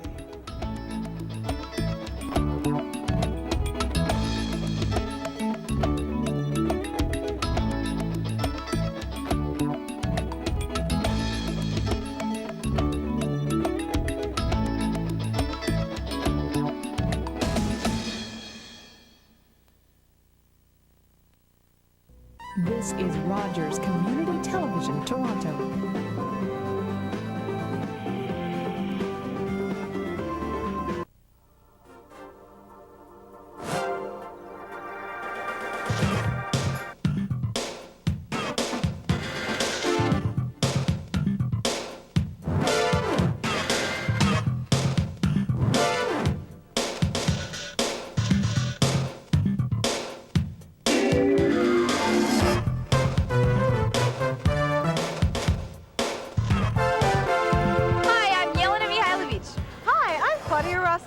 And Michael says hello, even though he couldn't be here with us today.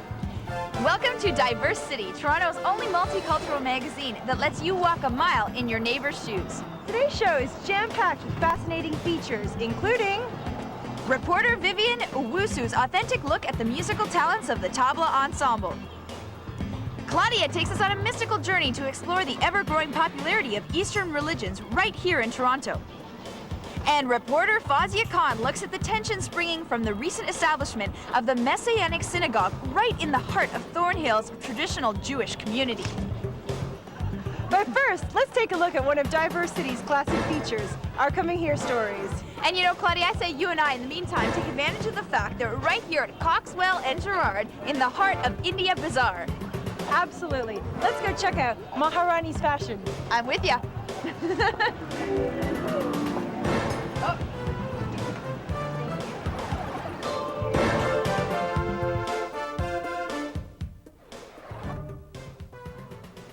Hi, my name is Glenn.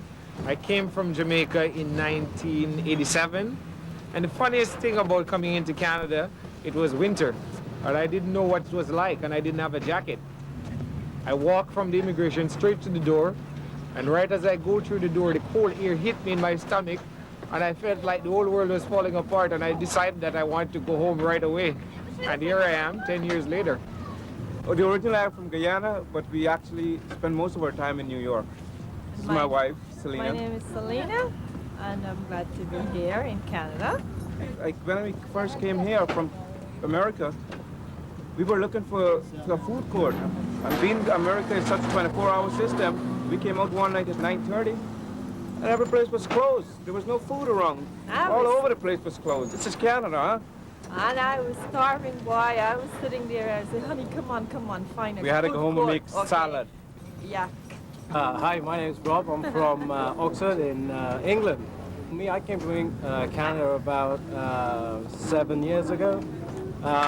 When I first came here, no one could understand a word I was saying, apart from the guys from Newfoundland, so that was about it. So, yeah, Newfoundland.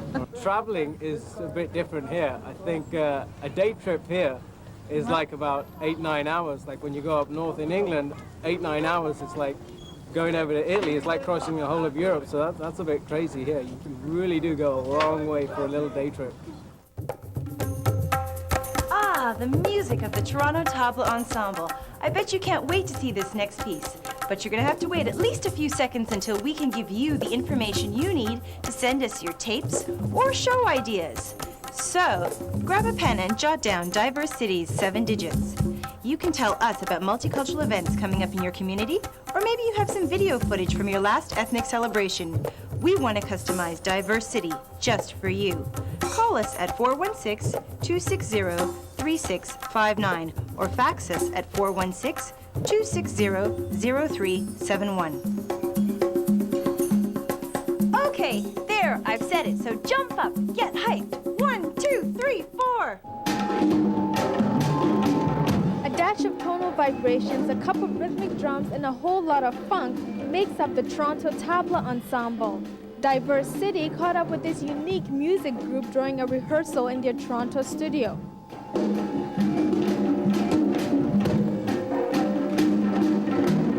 The tabla, a set of 2 drums used in classical North Indian music, is believed to bring rhythm and order to the universe. It is one of the most expressive percussion instruments when it's combined with tonal vibrations.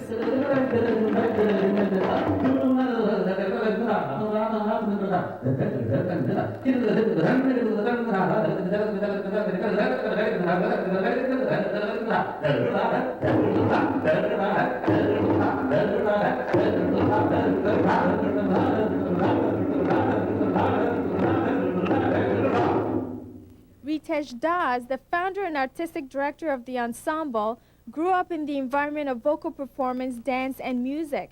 His passion thrives in this culturally diverse music, and he is willing to teach dedicated pupils. You know, I started off by taking anybody under my wings at one time, but since I've been doing this for the last 10 years, now I've decided that I really want to teach people who really want to study, who are serious about it, and who can go into depth and who can deal with the discipline. In the past, the group has combined tabla with Japanese taiko drums and Caribbean percussion. Now, flamenco guitar can be added to the list.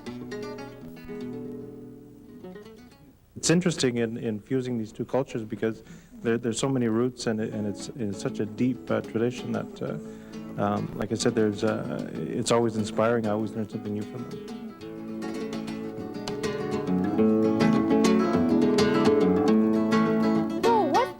instrument of the agenda? Bagpipe. Bagpipes? Yes. Now, why the bagpipes? Well, there is also a lot of similarity between Celtic music and Indian folk music. You know, in fact, you know, those people have the similar names like Sheila, Kiran, right? We do have Sheila and Kiran, and we work in certain musical scales. They do too. We have a certain rhythmic style. They do too. They have certain division factor in their rhythmic styles, which we strictly follow. So there is a connection with Celtic music. And so yeah, maybe bagpipes. Well, I thought I'd give the tabla a try. So what are you playing? K, nana. Where's K? K is here. Good. K. Nana, K. Sold. I think I'm going to leave the drumming to Ritesh. I'm Vivian Owusu for Diversity. You did very good. Thanks.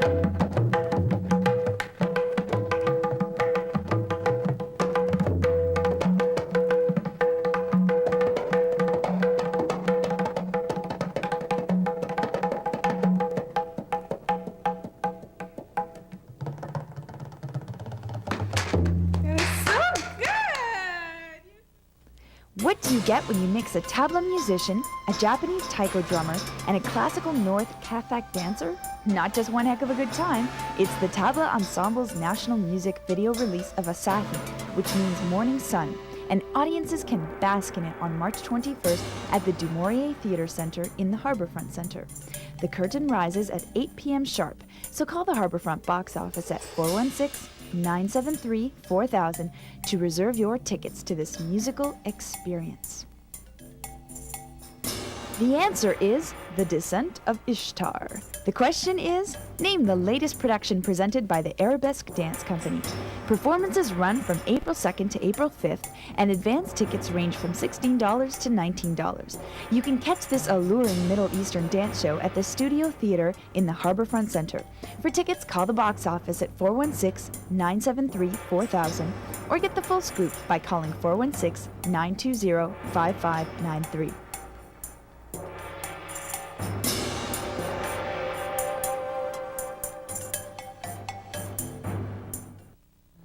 It's actually a university which is based in Mount Abu in Rajasthan, and we have centers in India and around the world.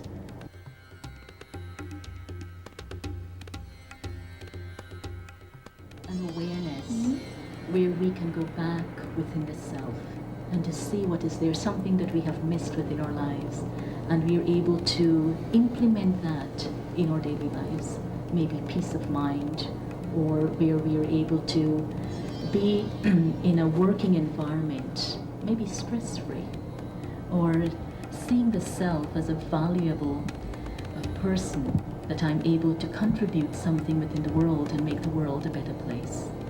And what we do in our lives, what we tend to do, is create our world. We try and marry the right person, we try and make our children exactly who we want them to be, we try and have the right job, we try and live in the right city, we try and drive the right car, we try not to irritate the police too much or whatever it is. And when everything's perfect, we then say, oh, I'm peaceful. And then as soon as one thing goes wrong, the world is shattered. And in a sense, we felt that by getting our world into a perfect place, that we become king of the world. I mean, that's what we're trying to do. We're setting up our kingdoms. But really what we're doing is setting up a slavedom. Yoga means a union, a link of self with the Supreme. And why it is called Raj Yoga? Because it encompasses all the different types of yoga. And by practicing all at the same time, one becomes the master of the self.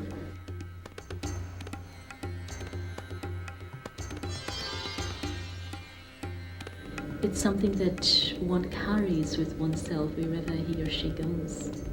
And this is why it becomes, on one hand, very easy because it's something that we have within ourselves. So meditation actually allows us to emerge that natural peace or calmness within ourselves. I think without realizing it, people are looking for happiness. They're looking for deep, stable, dare I say it, subtle happiness. And possibly the religions and the spiritual pathways of the East are attractive in the sense that they seem to offer a sense of deeper meaning.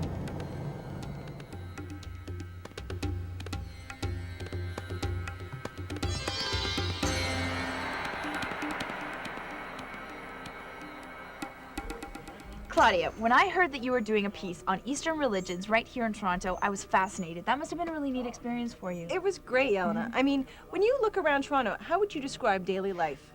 Just absolutely crazy. It's so hectic. It's just busy everywhere you go. Totally.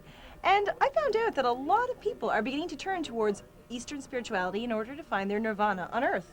Okay, yeah, I agree with that completely. You see a lot more ads and magazines and things like that. But can you tell us why is this happening? How does it work that people find Eastern spirituality to help them find that inner peace? Well, I had the same question. I mean, as you said, you do see it splashed all over the media. But when I spoke with the Brahma Kumaris, a spiritual group from India, and I also spoke with Helen Goldstein, who runs the yoga studio, they both seemed to come up with the same answers. And that was, when you mix meditation and yoga on a regular basis, it really seems to bring a sense of calm and peace into, daily life. Yoga is probably around 5,000 years old, and as a matter of fact, it's been suggested that the monks who meditated in caves, and they were a very relaxed bunch, those monks, they didn't need yoga to de-stress. They practiced yoga as a way of enhancing their meditation practice, which is why the combination of yoga and meditation is so powerful and why it really makes so much sense.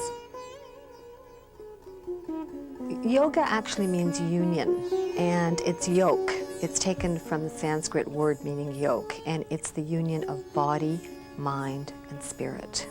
There are also thousands of other styles of yoga. If you relate the styles of yoga with the styles of religion, that's about it. There's a yoga for every single person. There's one that's very sedentary, that's very reflective and meditative. Moving to a yoga that's extremely aerobic, where you have an incredible sweat, and we call that power yoga. We teach that at the yoga studio.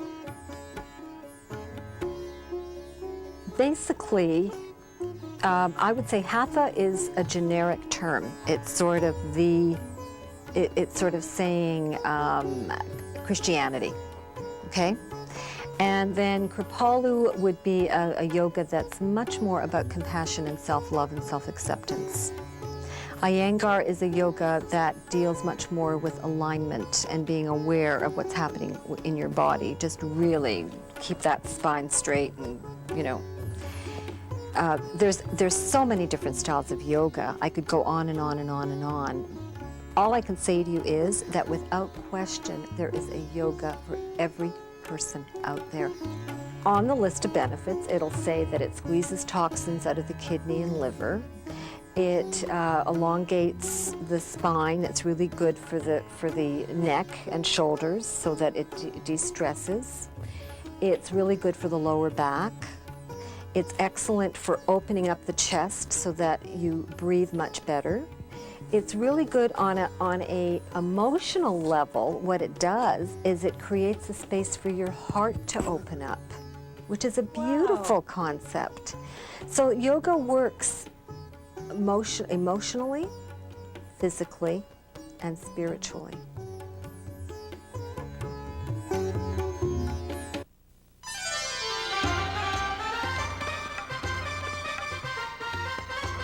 Can you imagine how long this would take you or I, Claudia, to put together? Oh my gosh, I can't imagine doing this every day, but the fabric is so beautiful. Absolutely.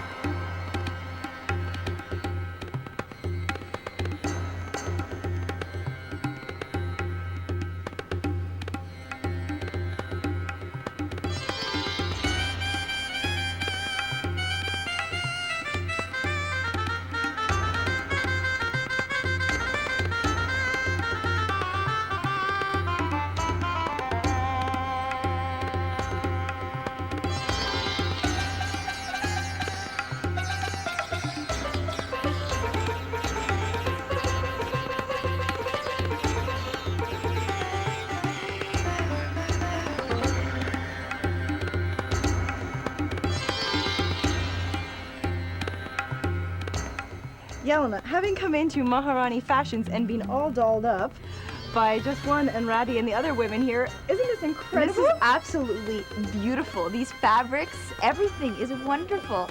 I've got to tell you, Claudia, when I first came in the store, it was really the color and all of the contrast that really caught my eye. But now when you look closely at the material, it's just a beautiful, beautiful fabric. The silk they said is straight from India, and it's beautiful to the touch. And the detailing. Absolutely, not to mention all of the jewelry and the accessories.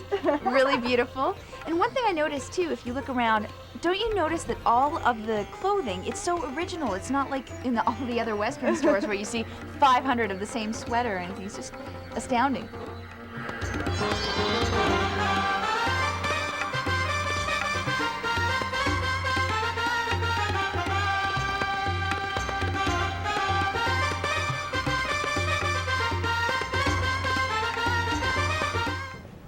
Shopping in Jamaica is a little bit different from in Canada because it's not all that busy like the shopping malls that we have here in Canada. You have long lineup, and in Canada you find that you get you very, very fast, and there's a lot of credit cards, while in Jamaica we use lots of cash. The shopping here is, the people are more courteous, there's no question about it, but the prices are extremely more high because of the taxes, I guess. Hey, New York, I'm not knocking you, but that's the way it is.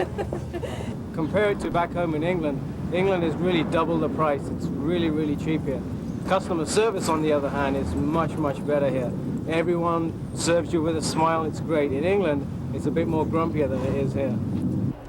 Has this ever happened to you? You're at a social event where people are talking about all different kinds of fascinating topics, and eventually the subject of religion comes up. The only trouble is that it can often be difficult to understand all of the differing points of view. This next piece is an excellent example, where reporter Fawzia Khan endeavors to explore the background behind the recent establishment of a Messianic synagogue, right in the heart of a Jewish community in Thornhill. I'm standing here in Thornhill, one of the largest Jewish communities in Canada. This community, known for sticking together in times of crisis, is now facing a new challenge. Behind me on my one side is what they call the City of David Messianic Synagogue, and on the other side is an office for Jews for Judaism. For the past couple of months, the Messianic Jews and the Jewish community have been involved in a heated debate. The Messianic Jews believe in Jesus as the Messiah, while the mainstream Jews believe their Messiah has yet to come. Messianic Jews are Jewish people from all walks of life who have experienced forgiveness of sins and vibrant new spiritual life through Yeshua, Jesus the Messiah. According to Julius Sees, the president of Jews for Judaism, the Messianic Jews are Christians trying to convert Jews into Christianity. In the last 2 or 3 decades, missionaries have developed a new technique to convert Jewish people that is somewhat deceptive in that they have redressed or disguised Christianity in such a way that it appears Jewish. They call their church a synagogue, they call their ministers rabbis. Instead of wearing a cross, they wear a Star of David. Every single symbol, term, phrase, pieces of liturgy within the Christian faith, as a result, is made to appear Jewish so that it would more easily entice a Jew into the Christian faith. Sees, who was a former member of Jews for Jesus, started the Counter Missionary Group to inform and educate Jews who have very little knowledge about Judaism. Now, the New Testament gives every believer a mandate. Go into all the world and preach the gospel to every creature. God wants every person to have a chance to hear the good news of Yeshua. So in obedience to the Bible's command, yes, we share our faith with people, both Jewish and non-Jewish.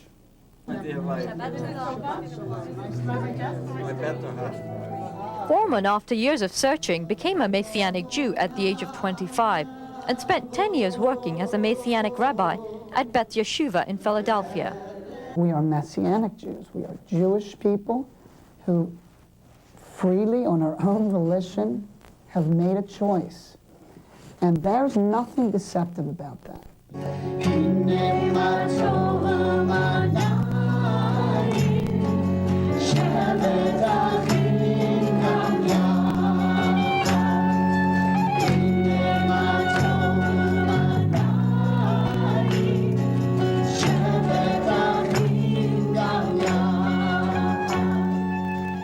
Christianity's roots are in Judaism, as you know. Most of the Bible from the Old Testament is of Jewish nature, so we have a lot in debt. Christians have a lot indebted to Judaism and to Moses and the law, but out of their prophecies came the Messiah, who we believe is Christ, and he's coming back. So there's a lot of connection there, a lot of heritage that goes back to Israel.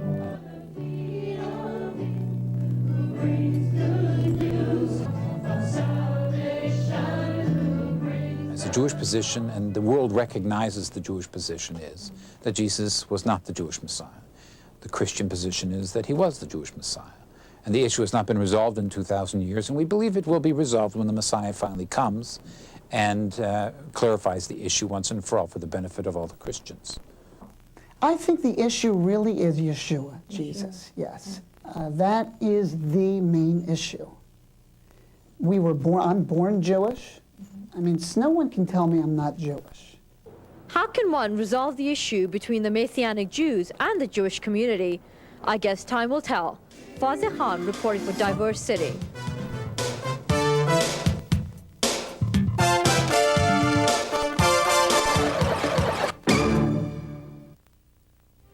Happy New Year!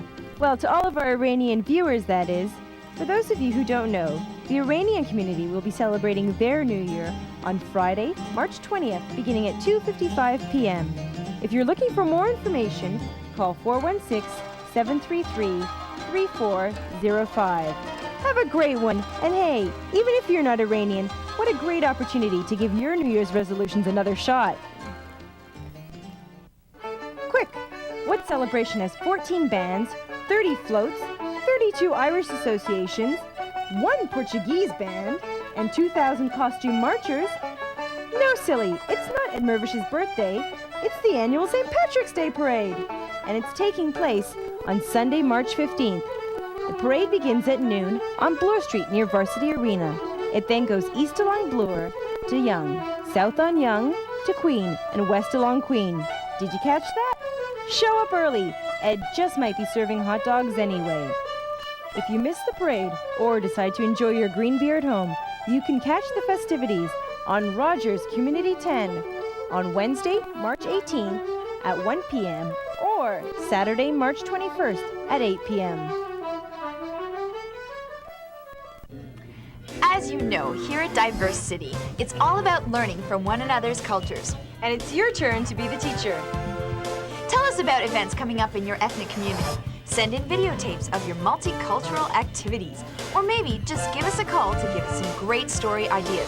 So get to your phone and punch in the following 7 numbers: 260-3659 or fax us at 260-0371.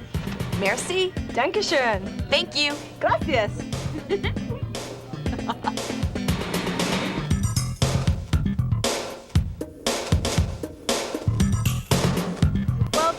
Up another episode of Diverse City, the show that lets you see Toronto through your neighbor's eyes. Until next time, I'm Claudia Rossler. And I'm Yelena Mihailovich saying thank you for coming to take a tour of the world with us today. Annyeonghaseyo. Sayonara. Ciao. Auf Wiedersehen.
This is Rogers Community Television, Toronto.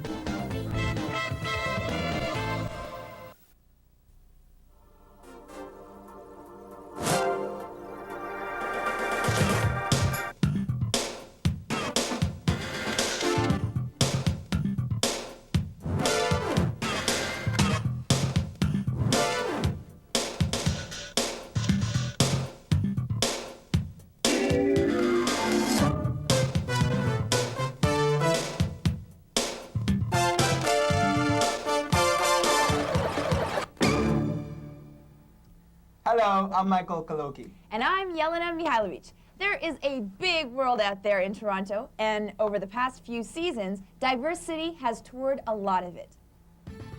We've met people from Jamaica to Japan, from Chile to China. They've shared their art, their food, their dreams, and, for better or worse, their experiences in this new home. Still a lot of tales to tell, but there's an old saying that sometimes you have to look backwards to see where you're going. So we're dedicating this episode to where we've been. It's a little retrospective of some of Diverse City's best stories. When I came, before I came, I thought that Canada was always very cold. So when I came and I saw the sun, I thought that, we were going to get some warmth. But it takes adaptability to pull up stakes and immigrate. And that adaptation has always been one of our main themes. There's a lot to get used to here. Different food, customs, manners, climate. And how about other people's perceptions about where you came from, commonly known as stereotyping.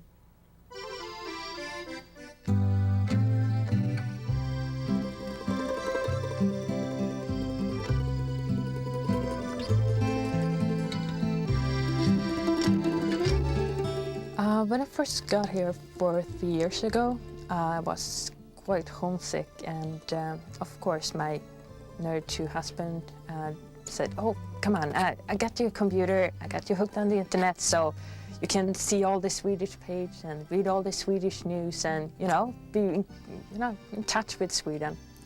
And maybe you can contribute and do something for the Swedes that lived outside Sweden."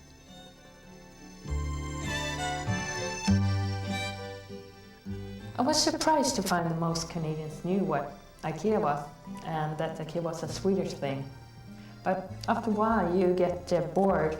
As soon as you mention you're from Sweden, you start to hear about people's furniture. Oh yeah, I know all about it. I mean, I'm born with IKEA. I know everything in the catalog. Of course, I miss my friends and family back in Sweden. Certain Swedish food and things like that, or all you have to take is cream and salt, and you have Swedish food. And of course, hearing. People here ask me questions like, is it true that you have over 100 names for hearing in Sweden? I don't like hearing.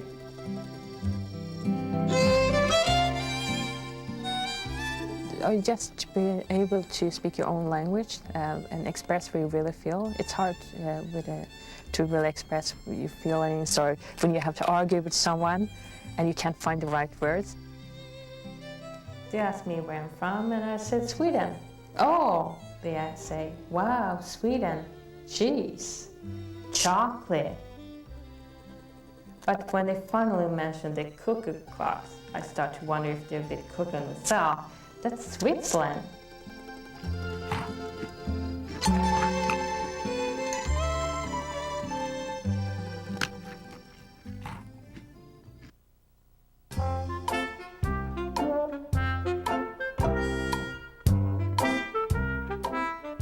There are a couple of things I had to get used to when I came to Toronto. First was having my pickles inside my Big Mac instead of on top of it. In the shower, the water runs this way instead of this way.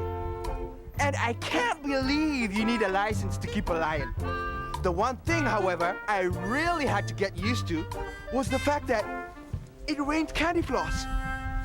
Cold, cold candy floss. That was the coldest day in '98. My teeth are still chattering. Well, we've had many wonderful volunteers here on the show, but I think that the gold medal in the Diversity Olympics would have to go to reporter field producer Leah Michaels. Leah's wide variety of pieces have included the story of a talented Jordanian musical duo who left home because of their political stand, a Polynesian dance company in, of all places, Mississauga, the popularization of Mendi hand painting in the West, and the disturbing story on the plight of refugees. One of her favorite pieces was a series of interviews with modern Middle Eastern women who've chosen to retain hijab, traditional Islamic head covering. For centuries, Islamic women have embraced hijab as part of their religious belief. Eastern faith integrated into Western ideology. Has this fusion process really gone over well with other cultures? The answers may surprise you. What was the one thing in particular that influenced you to cover? I was in a Catholic school in high school when I actually decided to start covering my hair. And I guess a lot of people, because of me being a Muslim, I had a lot of problems, I guess, adjusting into the school. I mean, they were really nice people, just a few people who were a bit, you know. So what sort of criticisms or pressures did you face with your decision? People have this stereotypical view of Muslims. Like, you know, I had a few teachers come up to me and say, "Oh, are you a fundamentalist?" I'm like, "No, I'm not," you know. And people would be like, "What are you trying to do? Are you trying to convert this whole school?" I'm like, "No, I'm just coming here studying like everyone else, you know. I think me covering my hair shouldn't have such an effect on you." But there was a lot of problems. I mean, I had to go, they said that they'd expel me because I was not abiding by their uniform laws. And I was like, you don't have the right to do that. I'm not offending you in any way. And as soon as you enter the school, I mean, there's this huge mosaic of Virgin Mary with their hair covered. So, you know, and I told the principal, I'm like, okay, what about this? How do you explain this? And he had nothing to say. Oh, no, it's not part of the uniform. And I'm like, okay, well, I'm going to fight for this. You can't just expel me. What was it in particular that influenced you to cover? Start wearing this scarf. Well, I always like dressed, you know, kind of with modesty. Like my mother had raised me that way, you know, to not wear like mini skirts or not, you know, wear low-cut outfits or anything like that. So I realized that if I'm saying I'm Muslim, which I always, you know, said, and why am I not kind of walking the walk? Like, why am I not praying as much as I should? Or why am I not fasting regularly, you know? And so this was just part of a general trying to live more Islamically in every aspect, not just a matter of covering my head. And the other main influence was relating to, I call myself feminist in terms of, you know, wanting women to have, you know, an egalitarian society and opportunities. And I didn't realize that Islam is actually the ultimate feminist religion, and I didn't realize all the rights that are actually in Islam for women before anything ever happened in the West.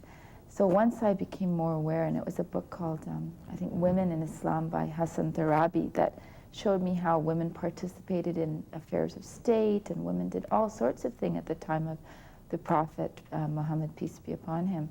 And so I realized that I didn't need to go outside what I had to have feminism.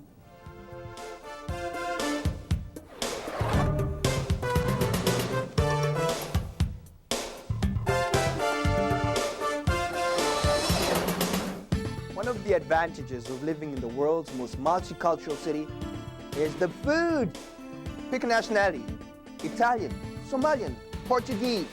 They've got restaurants here, usually with a choice of carry-out or exquisite gourmet.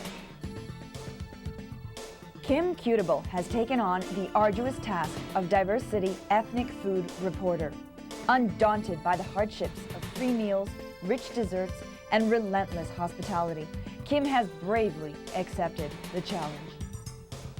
Head held high, napkin in place, fork in hand, food in hand? What does Miss Manners tell you should do if you use a wrong fork? Just keep using it. Or how about this? If no one is looking and you're feeling particularly daring, why not lick it clean and put it back? Or not. In Ethiopia, you can forget about cutlery altogether. Great. Okay, look at that. That is beautiful. What is this called? This is called injera. Okay. Originally back home, it's made of teff. There's a fine grain. And what do they mix it with? No oil, no butter, no yeast, just water Okay. and flour. So it's fermented at least 2 days. It depends on the temperature of the room.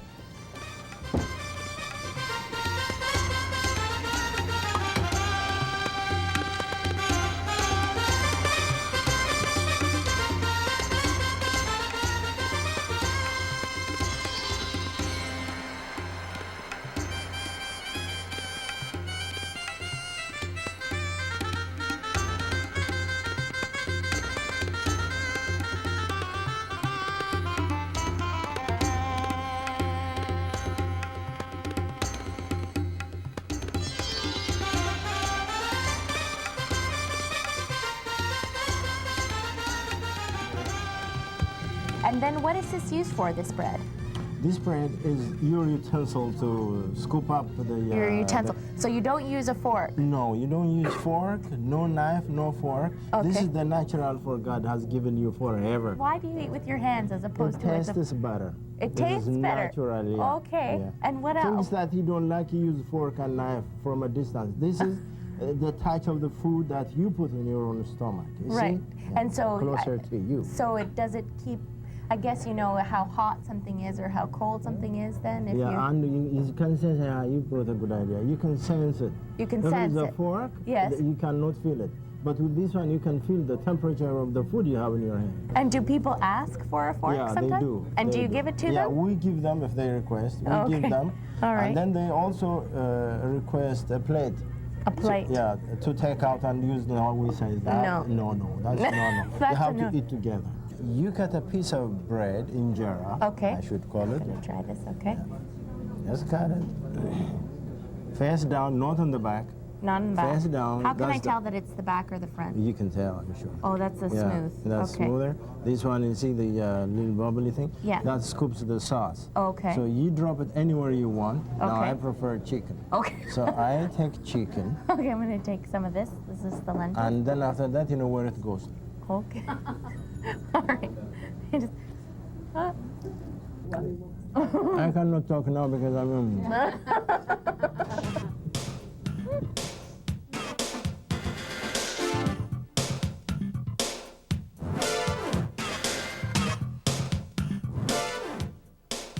Events, arts, issues. Many of our stories come directly from you, the viewer. Keep them coming. Got a multiculti story you'd like to see on the show? Call our response line at 416-446-7076. Or fax us at 416-260-0371. Or email us at rogers10@rci.rogers.com. Or invite us to your gourmet restaurant and tell us about it over dinner. Yummy, yummy.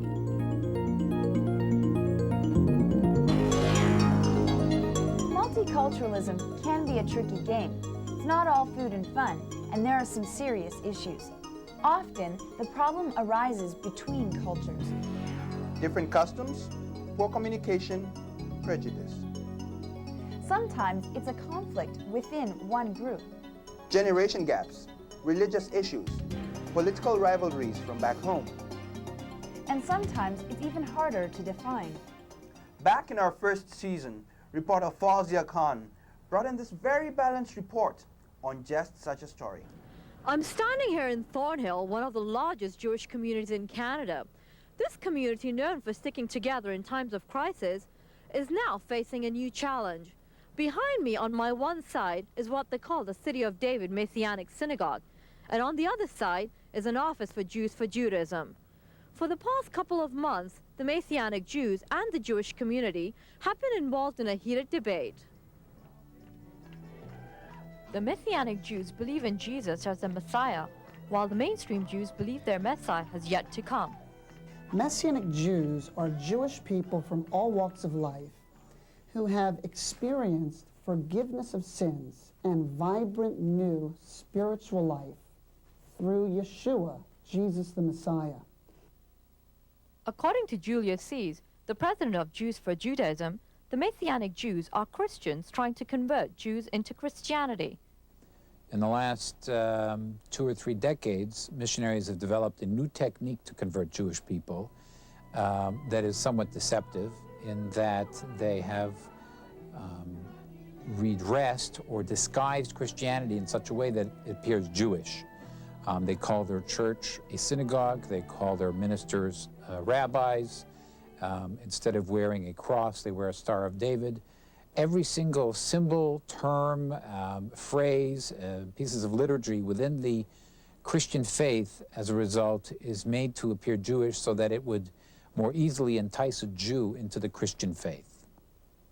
Sees, who was a former member of Jews for Jesus, started the Counter Missionary Group to inform and educate Jews who have very little knowledge about Judaism.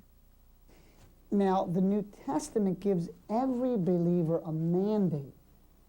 Go into all the world and preach the gospel to every creature.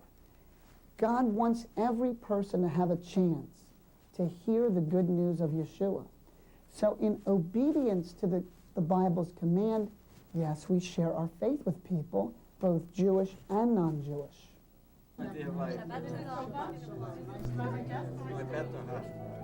Foreman, after years of searching, became a Messianic Jew at the age of 25 and spent 10 years working as a Messianic rabbi at Beth Yeshuva in Philadelphia. We are Messianic Jews. We are Jewish people who freely, on our own volition, have made a choice. And there's nothing deceptive about that.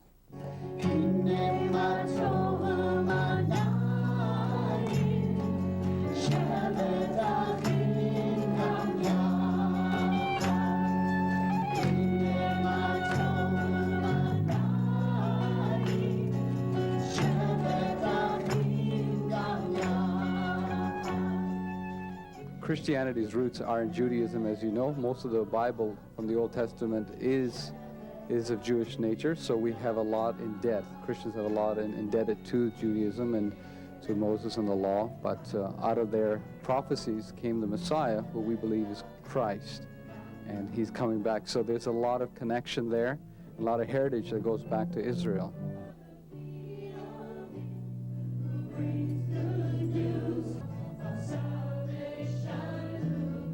The Jewish position, and the world recognizes the Jewish position, is that Jesus was not the Jewish Messiah. The Christian position is that he was the Jewish Messiah. And the issue has not been resolved in 2,000 years, and we believe it will be resolved when the Messiah finally comes and clarifies the issue once and for all for the benefit of all the Christians. I think the issue really is Yeshua, Jesus, yes. That is the main issue. I'm born Jewish. I mean, no one can tell me I'm not Jewish.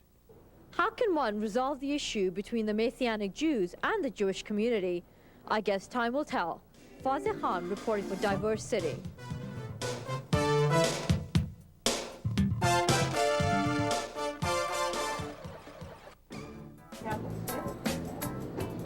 And speaking of cheese, did you hear the one about the mouse that was taking her family for a little walk across the kitchen floor?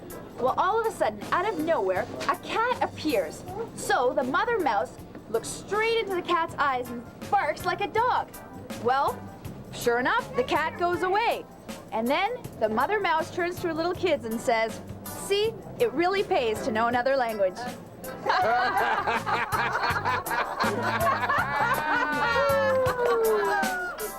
Okay, so maybe it wasn't that great of a joke, but we have had some good laughs on the show. A lot of them came from local comedy writer-performer Brian Smith and his talented Schizomania troupe. Shot in a club in Barbados, this collection of bang-on sketches often toyed with the ironies of culture. This one pitted Caribbean island values against modern technology, specifically an automated banking machine.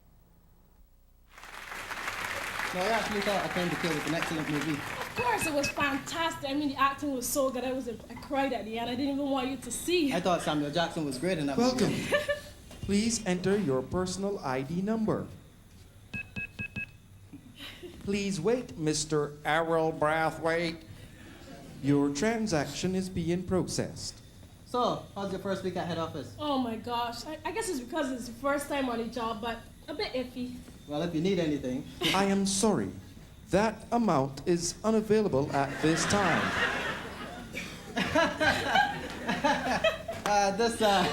This machine must be low on cash. I guess. I'll just get 100. Okay. I am sorry. That amount is unavailable at this time. I don't believe this. I am sorry. Even that amount is unavailable. You know what? I could write a check. It really no, is. This is some stupid mistake. I'll just try another account. Okay.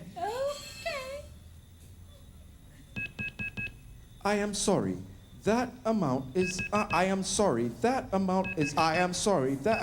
Listen. Boy, who the hell you trying to fool? You ain't got no money in here.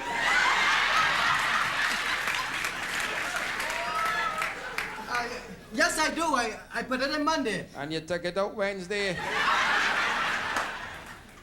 There's something wrong with this machine. You know what? Maybe tonight is not a good night. We should just go home, you know? No, look, listen, machine. Look, I've got $4,000 in my savings account. I'd like to get 200 from there, please. No. Put on that phone. Put it down, man. Come here, boy. You see that figure there? Yeah? That is the amount of cash you withdraw this month alone. But it's my money. Look, your grandfather left you that $4,000 to save to buy a car, you shite. Now, you leave my grandfather out of this. I'm gonna have you fired for this. You. Benji, is that you, boy? Grandpa? Why you going to spend your car money on this girl? She don't look right for you, Benji. No, what the hell is that supposed to mean? I was only taking a few dollars, Grandpa, to pay that. She wearing too much makeup, Benji. Benji, I don't have to stand for this here. I gone. Shoot. Hi, Cindy. Hi, hello. Cindy, it's me, Jim. Who the hell is Jim? Jim, you dead too? No, I was surfing the net and I picked up this transmission. Jeez. Cindy, I've only been off the island for a week already. You're seeing some other guy? Well, look, Jimbo. Look, it's not what it looks like. I swear to you. I was gonna go straight home after dinner. Whoa. You would have made me spend $100 out of my dead grandfather money and not even give me a little note, see?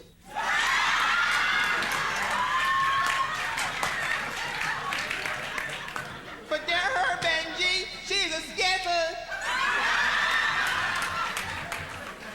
Look, Jim, look, I love you. I'm gonna call you as soon as I get home, okay? Bye-bye. Oh, wait a minute. If you take your car, how am I supposed to get home? Call your dead grandfather.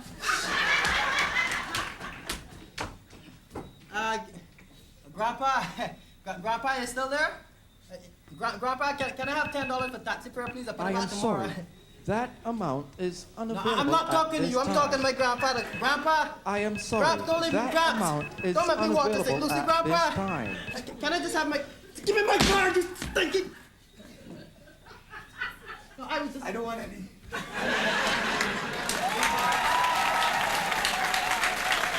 Graham Smith is now back here in Toronto and still very funny.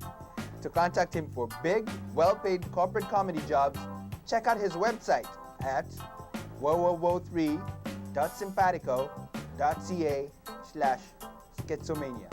And yes, there will be more Schizomania sketches on future shows.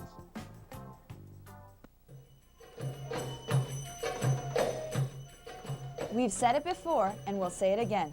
Music and dance know no borders. I don't have to speak your language to get into your music, and dance is the visual expression of this. They both go straight to the heart. Here's a little collection from some of our favorite musical moments from the past.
would be impossible to thank all of the staff and volunteers who have contributed to diversity over the past seasons, but we would like to salute some of our regulars. To researcher reporter Maya Bilbao, editors Phil Santo and Bill Self, production assistants Pobeda Piskacheva-Ristich and Kay Lane, associate producer Maya Vujovic, first season host Claudia Rosler, ace reporter, editor, shooter, and resident real-life print journalist Jordan Green, and many others. For all your efforts and creativity, obrigado, Danke, grazie, Chai Chai, salamat po, merci, annyeonghaseyo, and in any language, thanks.